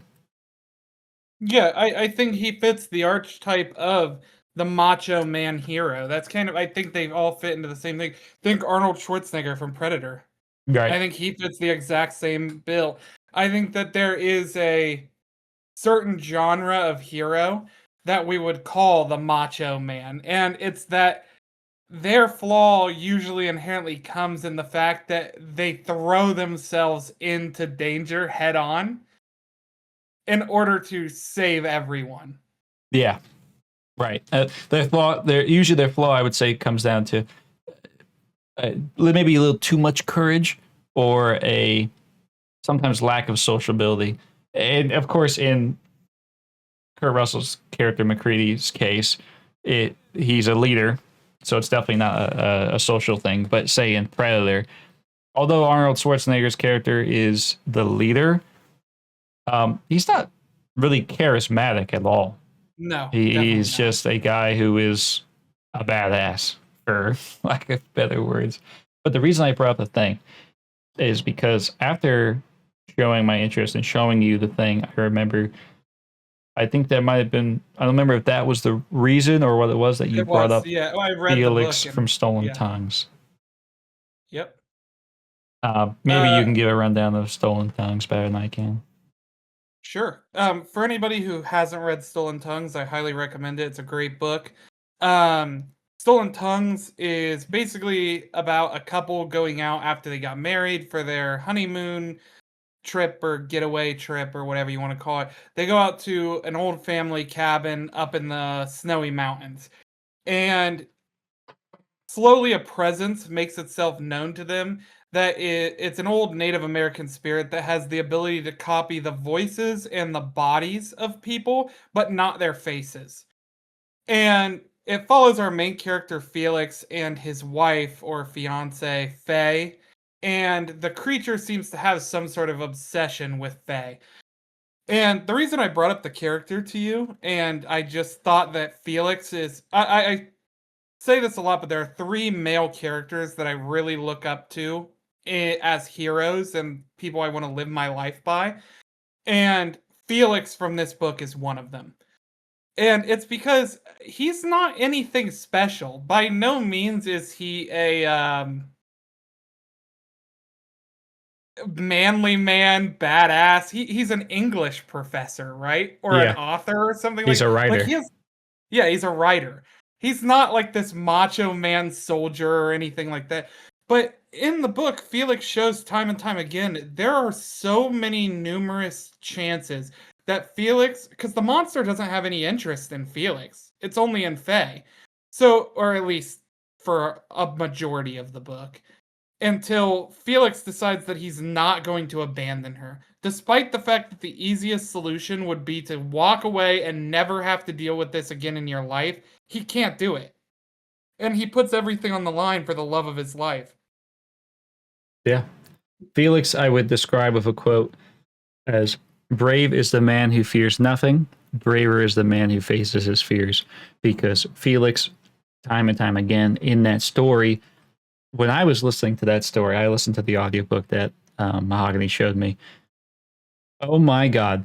I was getting chills just listening to it while I was at work. I was sitting there like I was jumping. I was getting like nervous. It was good. It was really drawing me in.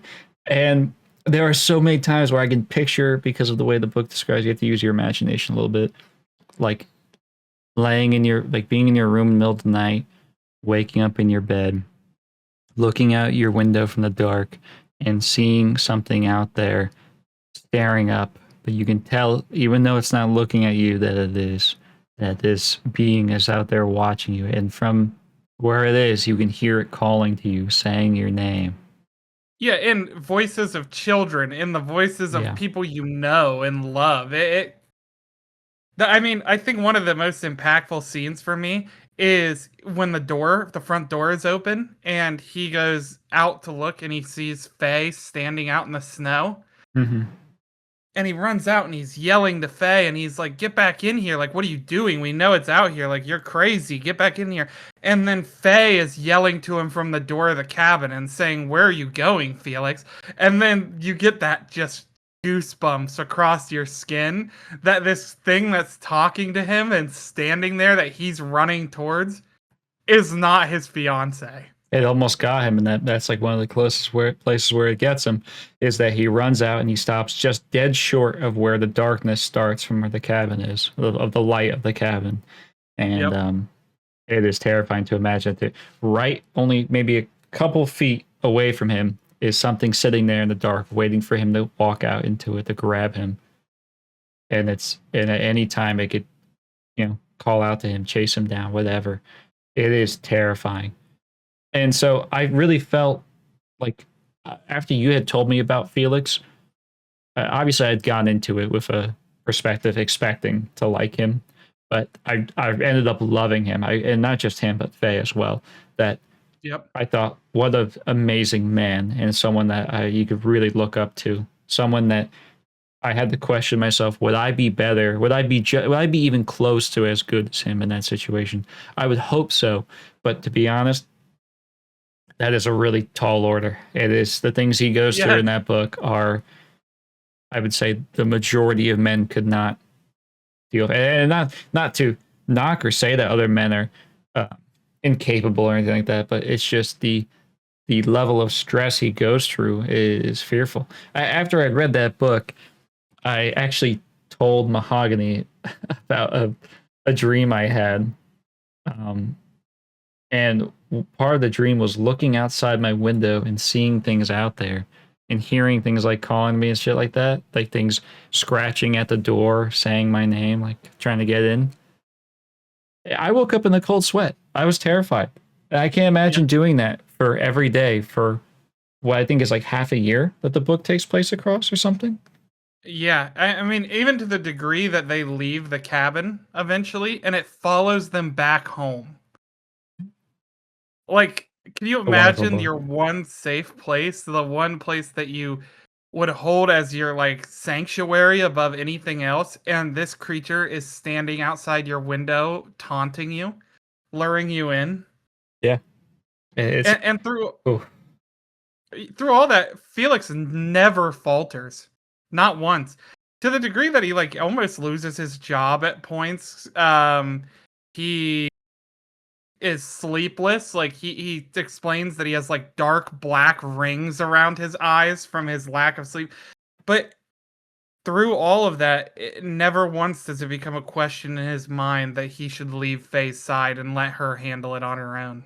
yes. I mean, he is a, to not only Faye, but I mean, to anyone that listens to that book, he is a true hero. He is someone that, and he's not the only one. There's The two T Native Way and American girls, Nathan, yep. who are two Native American men who help him.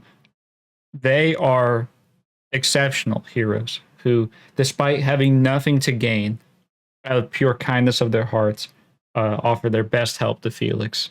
And uh, man, it's hard to forget them ever. That book is branded into my brain. When Felix goes back to the cabin alone after all that stuff happens, oh man, that was woo-wee.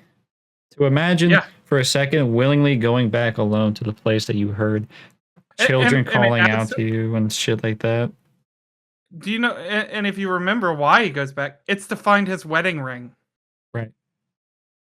Out of everything you would willingly thrust yourself back into, all that hell on earth, and you do it so that you can grab your wedding ring and have the one thing that reminds you of your commitment to being With your wife. your wife, being a protector, being the person that you love. That is what mattered to him more than anything. Cheers to Felix. What a cool guy. Good. Yeah, cheers to Felix down the hatch.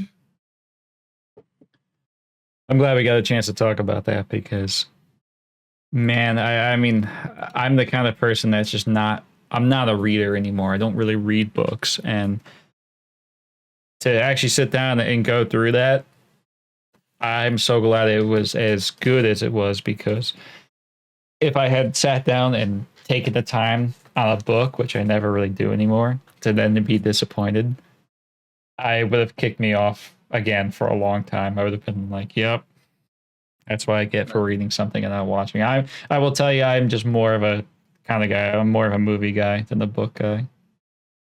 I find myself to be not necessarily do I dislike movies, but I do a lot of reading. As you know, I give you synopses of books all the time.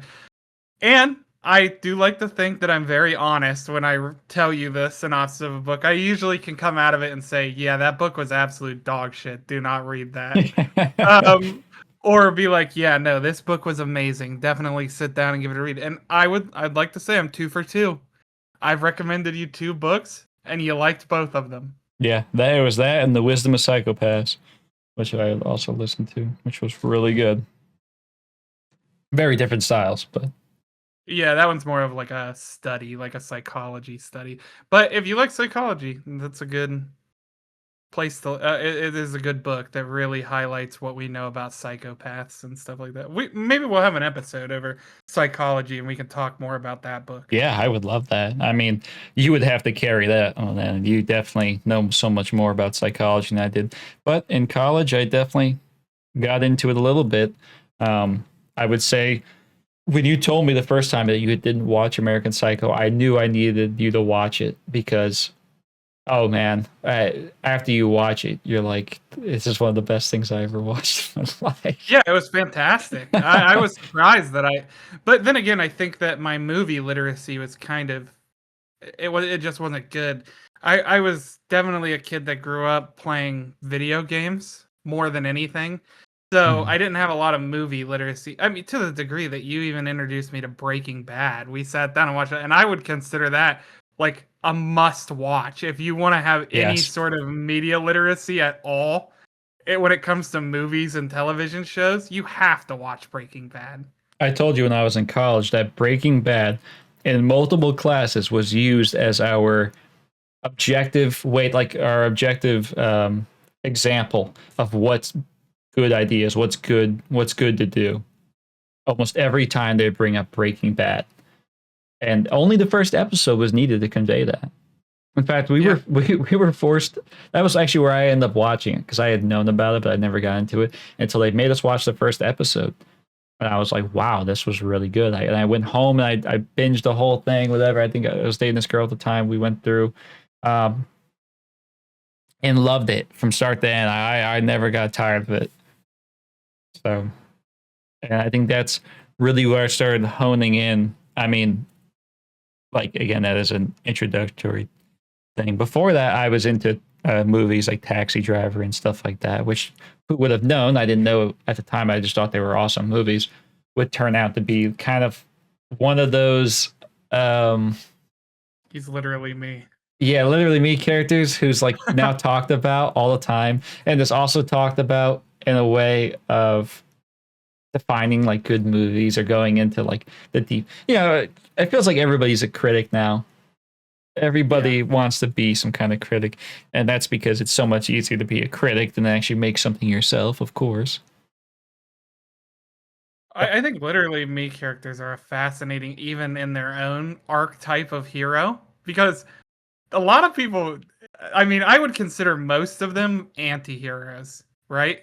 Right. I can't think of many literally me characters that aren't anti-heroes. If you can think of one, please shoot. But Well, arguably, I guess the best one you could argue would be Ryan Gosling's character from Drive, because he is the one I would say it does the least bad compared to like say Travis Bickle and Taxi Driver, things like that.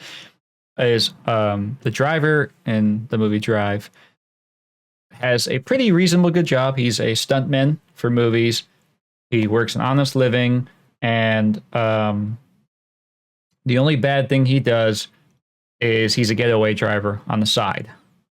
And that's yeah, bad, but hear me out here.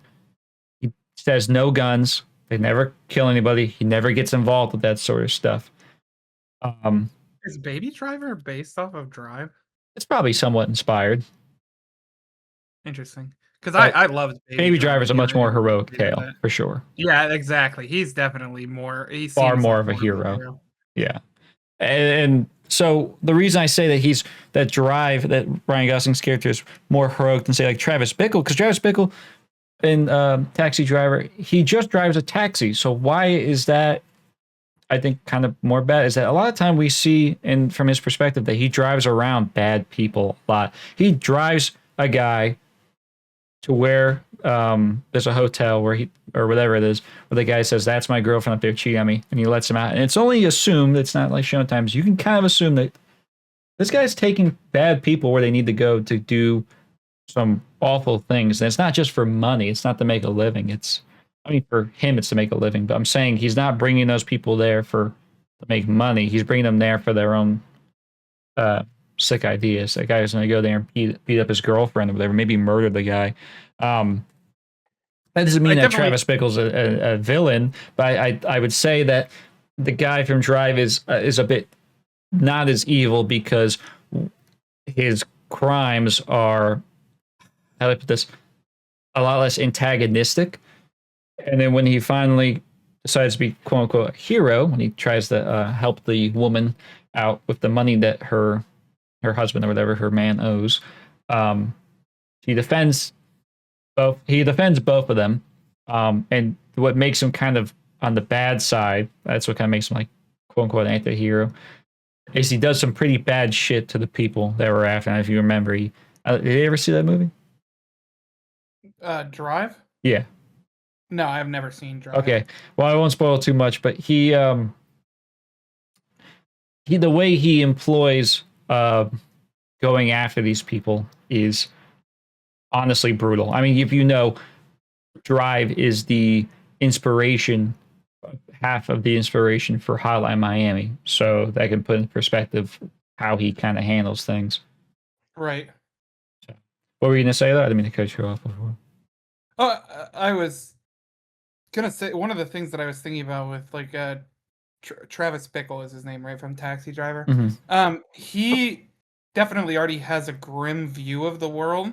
So when he's taking these people to do these sick things, I think for him it's just kind of a justification of the way he already views the world.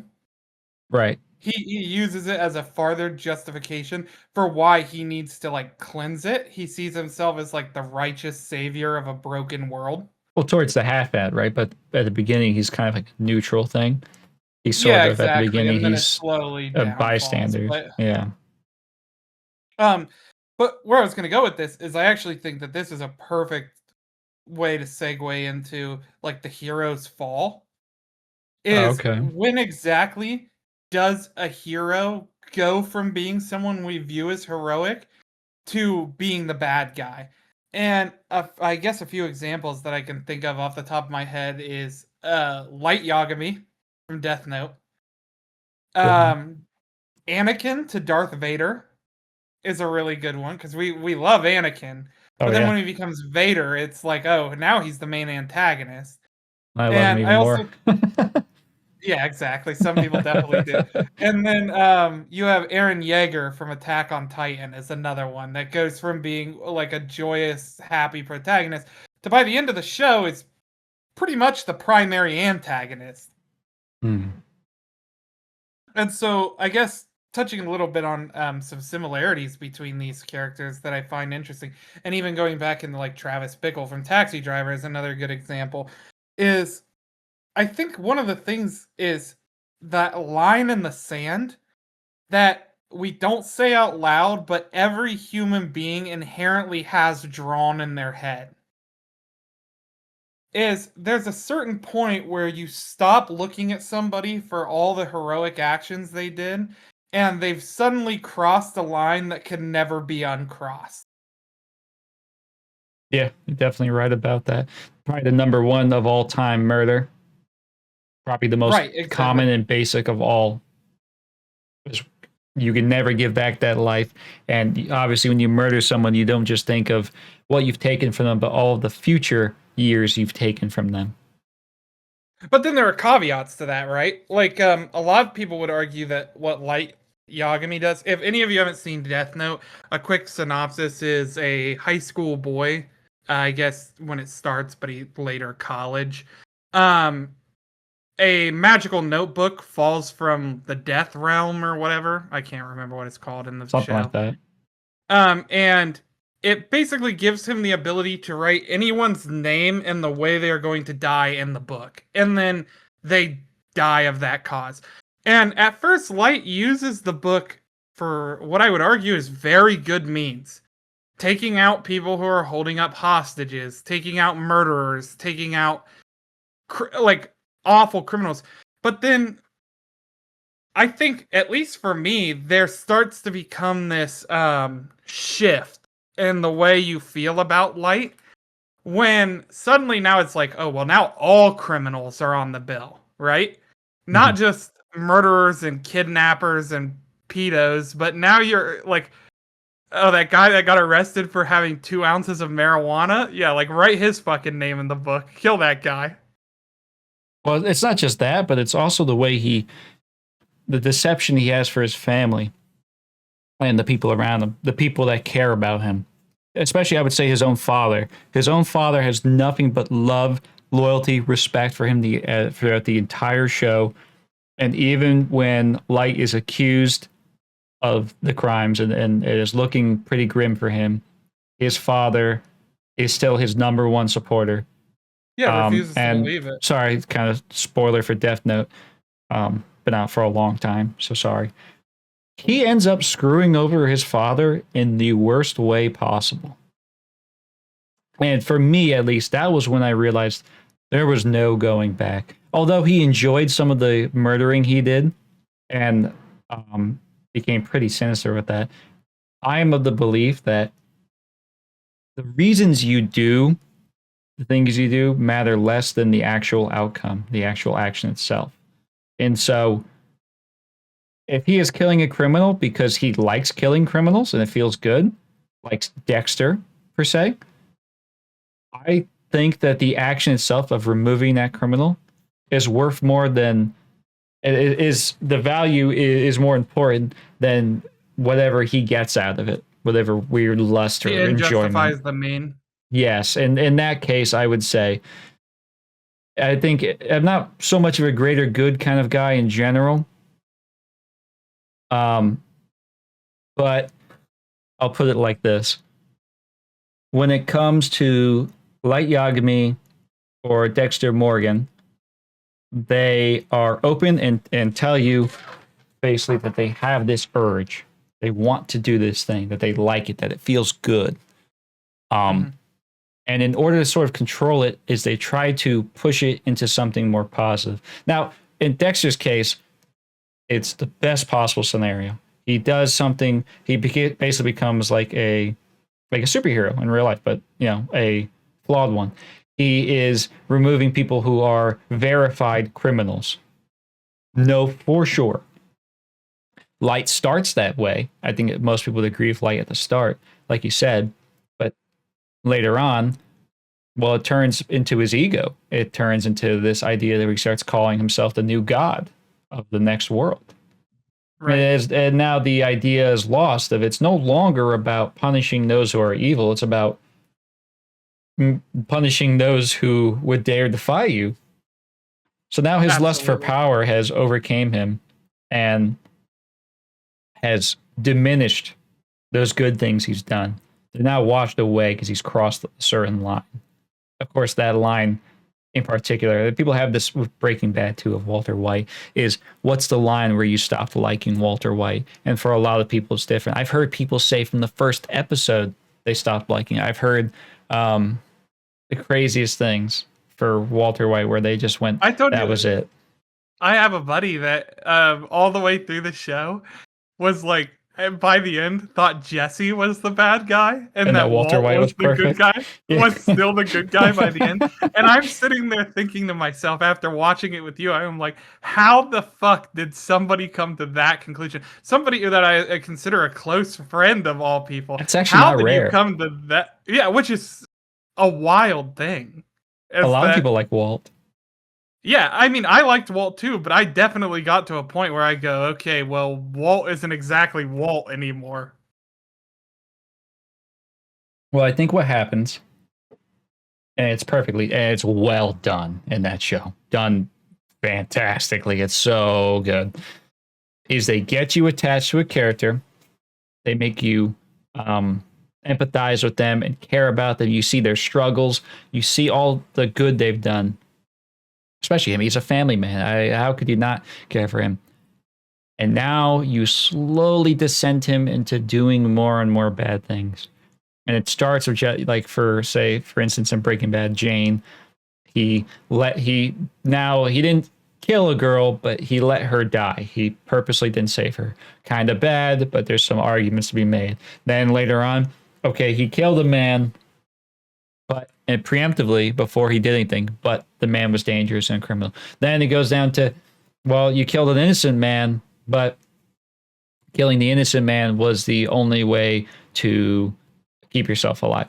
It's it goes down a rabbit hole where each of his actions might have some justification, right? But Mhm.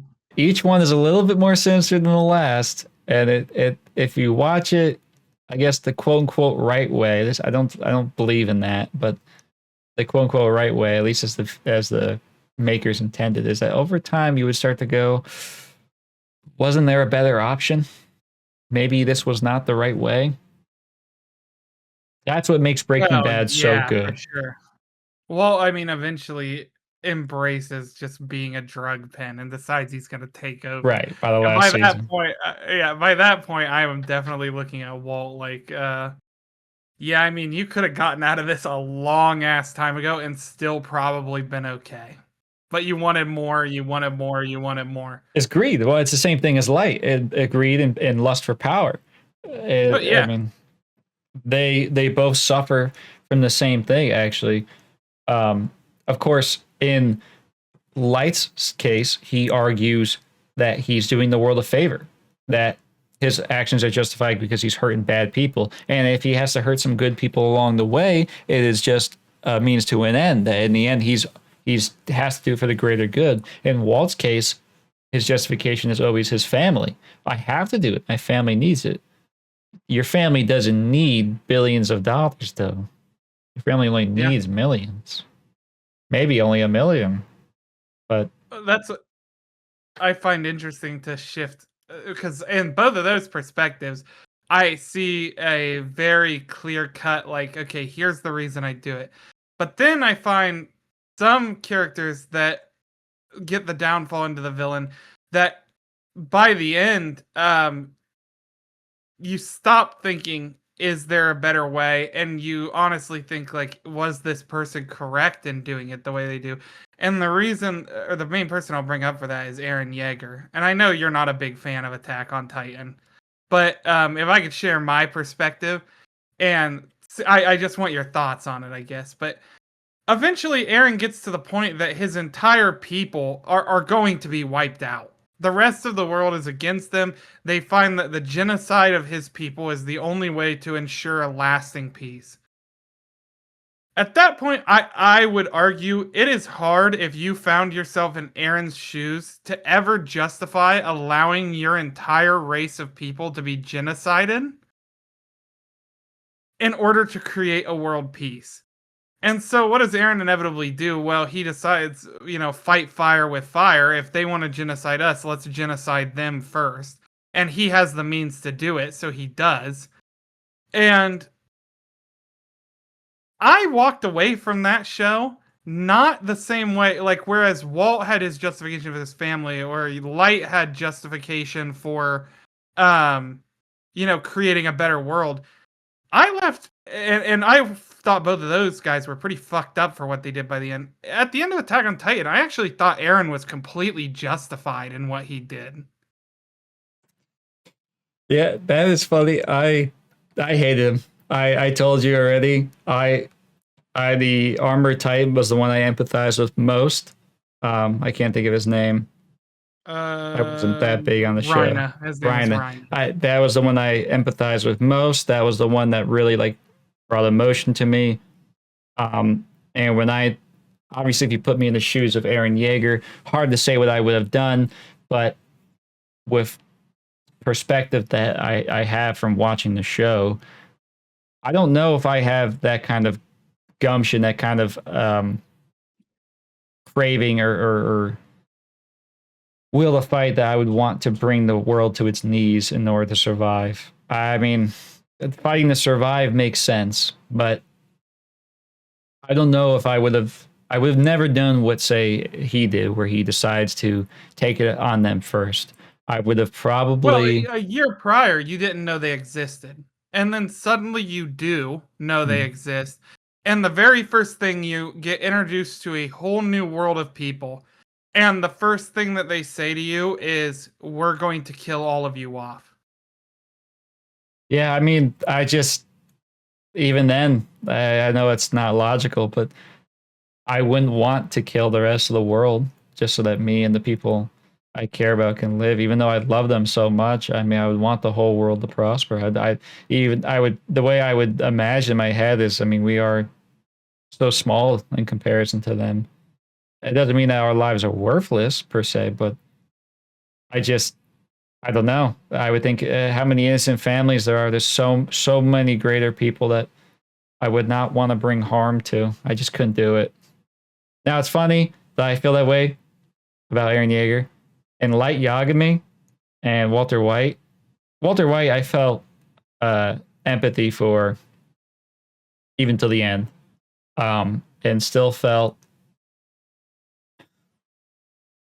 And I mean, if you've watched the show, you know in the end he does do some form of redemption. It doesn't fix everything. Obviously, he can't go back, but he does get some kind of redemption. It's not much, but what he does for Jesse. And I felt bad for him. I really did, but ultimately I understood that that was the right call. What happened to him. With Light Yagami, this is probably something that people really disagree with me a lot. Spoilers again. The ending scene with him after things go pretty wrong in his plan, witnessing his mental breakdown as he realizes that all of this work, everything he's done was for nothing, and that it's crumbling right before his eyes. Seeing how the people he was once close to turned on him, and seeing what his fate would be, I felt bad for him. Maybe it was just something to do with his age. Maybe it was something to do with I could truly understand what he meant when he explained that he was the only one that could do it. I felt that although that is insane, he's right. There was not a single other person that could do it. And I would never agree or say that Light Yagami's actions were good necessarily. But I don't know. I felt empathy for him. I kind of wanted him to win. Yeah. I think that how you just described Light is exactly how I see Eren in Attack on Titan. Is that by the end I see some. I mean, I did you watch it all the way through? I don't know. I think I missed maybe like the last episode or two. I don't. It's been a long while Okay, though. the last So. 2 episodes are like the most important, I guess. But Eren, Oh, that's all Eren, right. kind of invites them to come take him down. He doesn't want to be doing this, but I guess he sees it in the exact same way Light does. Is that he is the person with the ability to put things right. And even if he doesn't, now where Light immediately goes, yes, this is what I need to do. I needed to do this. Eren actually has a double back on it.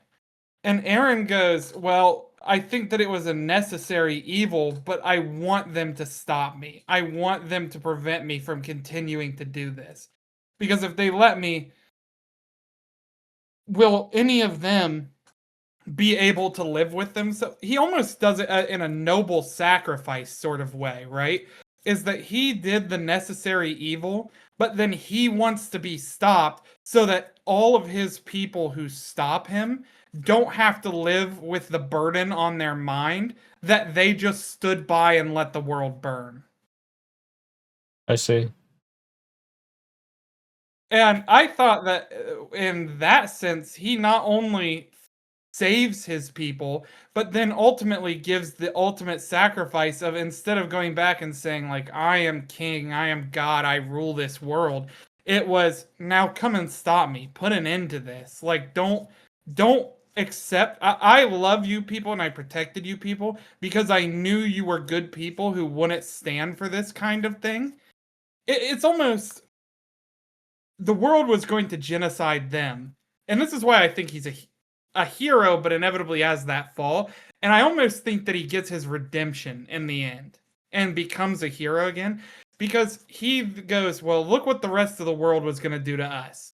Now I did it to them. But all of you, the people I protected, would never stand for that sort of thing. You don't see the world like that. You don't see it as pessimistically as I do. So in stopping me, you tried your best, you did everything you could, and you get to go to sleep at night knowing that you finally put a stop to it, but I also ensured your continued survival. He gave them peace of mind. That is some Yeah. heavy stuff. Wow.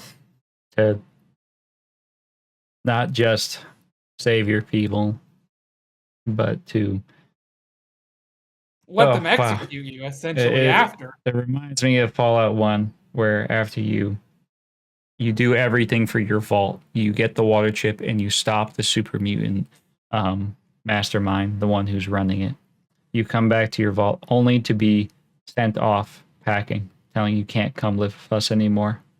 Because even though you were the ultimate good, our hero, the ultimate good, the real hero, maybe this does define the hero, is someone that will that will make that sacrifice, someone who will bear that burden, who will take that pain on the chin. Mm-hmm. Because even though your ending in Fallout 1 can be to choose to kill the overseer who tells you that or not, it doesn't change the fact that he leaves after. He still, even if you kill the overseer at the end, your character will take off and go in his own direction and start his own new place for everyone to live. So he still respects the wishes, even if he kills the leader. Yeah. And Wow. And it's a fascinating thing because your character, for instance, like I said, in the case of Aaron, you wouldn't think genociding 90% of the world is something that a hero could be capable of. No. But ultimately, when you look at it from the way that Aaron sees the world, everyone that until a year prior to the events of him doing this, his entire world was the people on that island. Right. And it was threatening to be wiped out in the blink of an eye by people who didn't know anything about them, didn't know what they wanted, and ultimately the people of the island proved that because they understand the rest of the world wants them dead, but what do? Every single one of them defies Aaron. They try and stop him. I gotta tell you, I would too. I think when it comes to numbers, I would think about all those families, and I just couldn't do it. And that's what I love is that Aaron would want you to. That's what I think is so heroic and interesting about him. Is that Aaron would not have deemed you somebody worth protecting if you weren't the person trying to put a stop to what he was doing. Mm-hmm. Wow. Whew. It, That's a lot to take in. Think about. yeah, it's a strange. You have to be the bad guy. Well, shit. I mean, there's probably a lot of good characters to bring up for that who kind of sort of have to be the bad guy. Sometimes willing, sometimes not. For the greater good. Mm-hmm. Oh man, I think that is one of the worst tales that can be told. Not tell as in like it's bad quality, but as it's hard to for me to chew on. Is a good person doing what is supposed to be the absolute best, and then being remembered as evil, or their tale is never told and no one knows about it. I think about that with Fear and Hunger. Yeah. One Kahara, depending on who you believe it is, if it was Kahara or Dars, I think it was Kahara. If he was the one who ultimately dies at the bottom of this dungeon and never sees his family again, and nobody ever knows of what he did there to save the world and prevent it from dying out. And he gets written off as some mercenary who went in looking for riches and was It's greedy never and got in man. over his head. Yeah, That's probably what he was remembered as. yeah. That one makes me like tear up to think about. That shit gets me. Oh, I mean, it's not because I think that. I mean, a real hero doesn't need that praise, that reputation, but anyone that's ever made sacrifice ever, they deserve it, because if you know what it's like to be there, to be in that position, God, would you just love for somebody to know what you did? Well, that's the most awful part. Is being somebody on the sideline who knows why, who That's where I think the viewer or the player gets such a unique perspective. Is in the case of Kahara, in the case of Aaron, we as the viewer or the player understand perfectly why they must do what they do. But then the gut-wrenching feeling knowing that they will never get credit for it. That they'll never be given the praise they deserve for doing the hard thing. That you couldn't ask of anybody. But that's what makes them a hero. Heroes do the Right. hard things. Oh, wow. Oh man. I think we talked about this last time. We're at about the end here, so I want to wrap it up. But I'll say, with the changes the changes of the world lately, our perspective, especially of our generation, we talked about Doomers and the Hope Core that we intend to bring back. And I do see a shift. I think Hope Core is on its way back. I think people are trying to be more positive. I think people are tired of being cynical and unhappy. I think people try to find I do think that even the worst people you see these days in their heads believe they are the hero and want to do something heroic. And we don't get many chances in real life to be heroic. Most of the time, we only get to live out the fantasy of being heroic through a video game or a movie or a book. How often in your life do you really get to do something heroic? Sure, you might do it every day, just talking to your friends without even realizing, but to actually feel like you alone really saved someone's life or prevented some Made great some catastrophe. difference. Yeah. That is, it's very rare that you feel that way, if ever that you feel that way. And yeah, that is tough. But I do think that whoever listening in general, people we care about, I'm sure me and you spread this to them, is doing something heroic, doing something good, even with nothing to gain from it. When you're sitting alone and you've thought about all you've done, you can remind yourself you did that, you'll feel a lot better. It'll help. It's not going to fix it. It's not going to make you ever stop feeling bad about yourself, but man, does it pull some weight off of your shoulders. Oh yeah. And especially if you're that guy on the sidelines who sees someone around you do something good. Give your buddy a pat on the back. Tell him, "Hey, you did a kick-ass job," or "That was nice of you." Like lift up their spirits because it's going to be through little actions like that where we start looking at each other and boosting each other up for the good things that we do that's really going to cause an impact.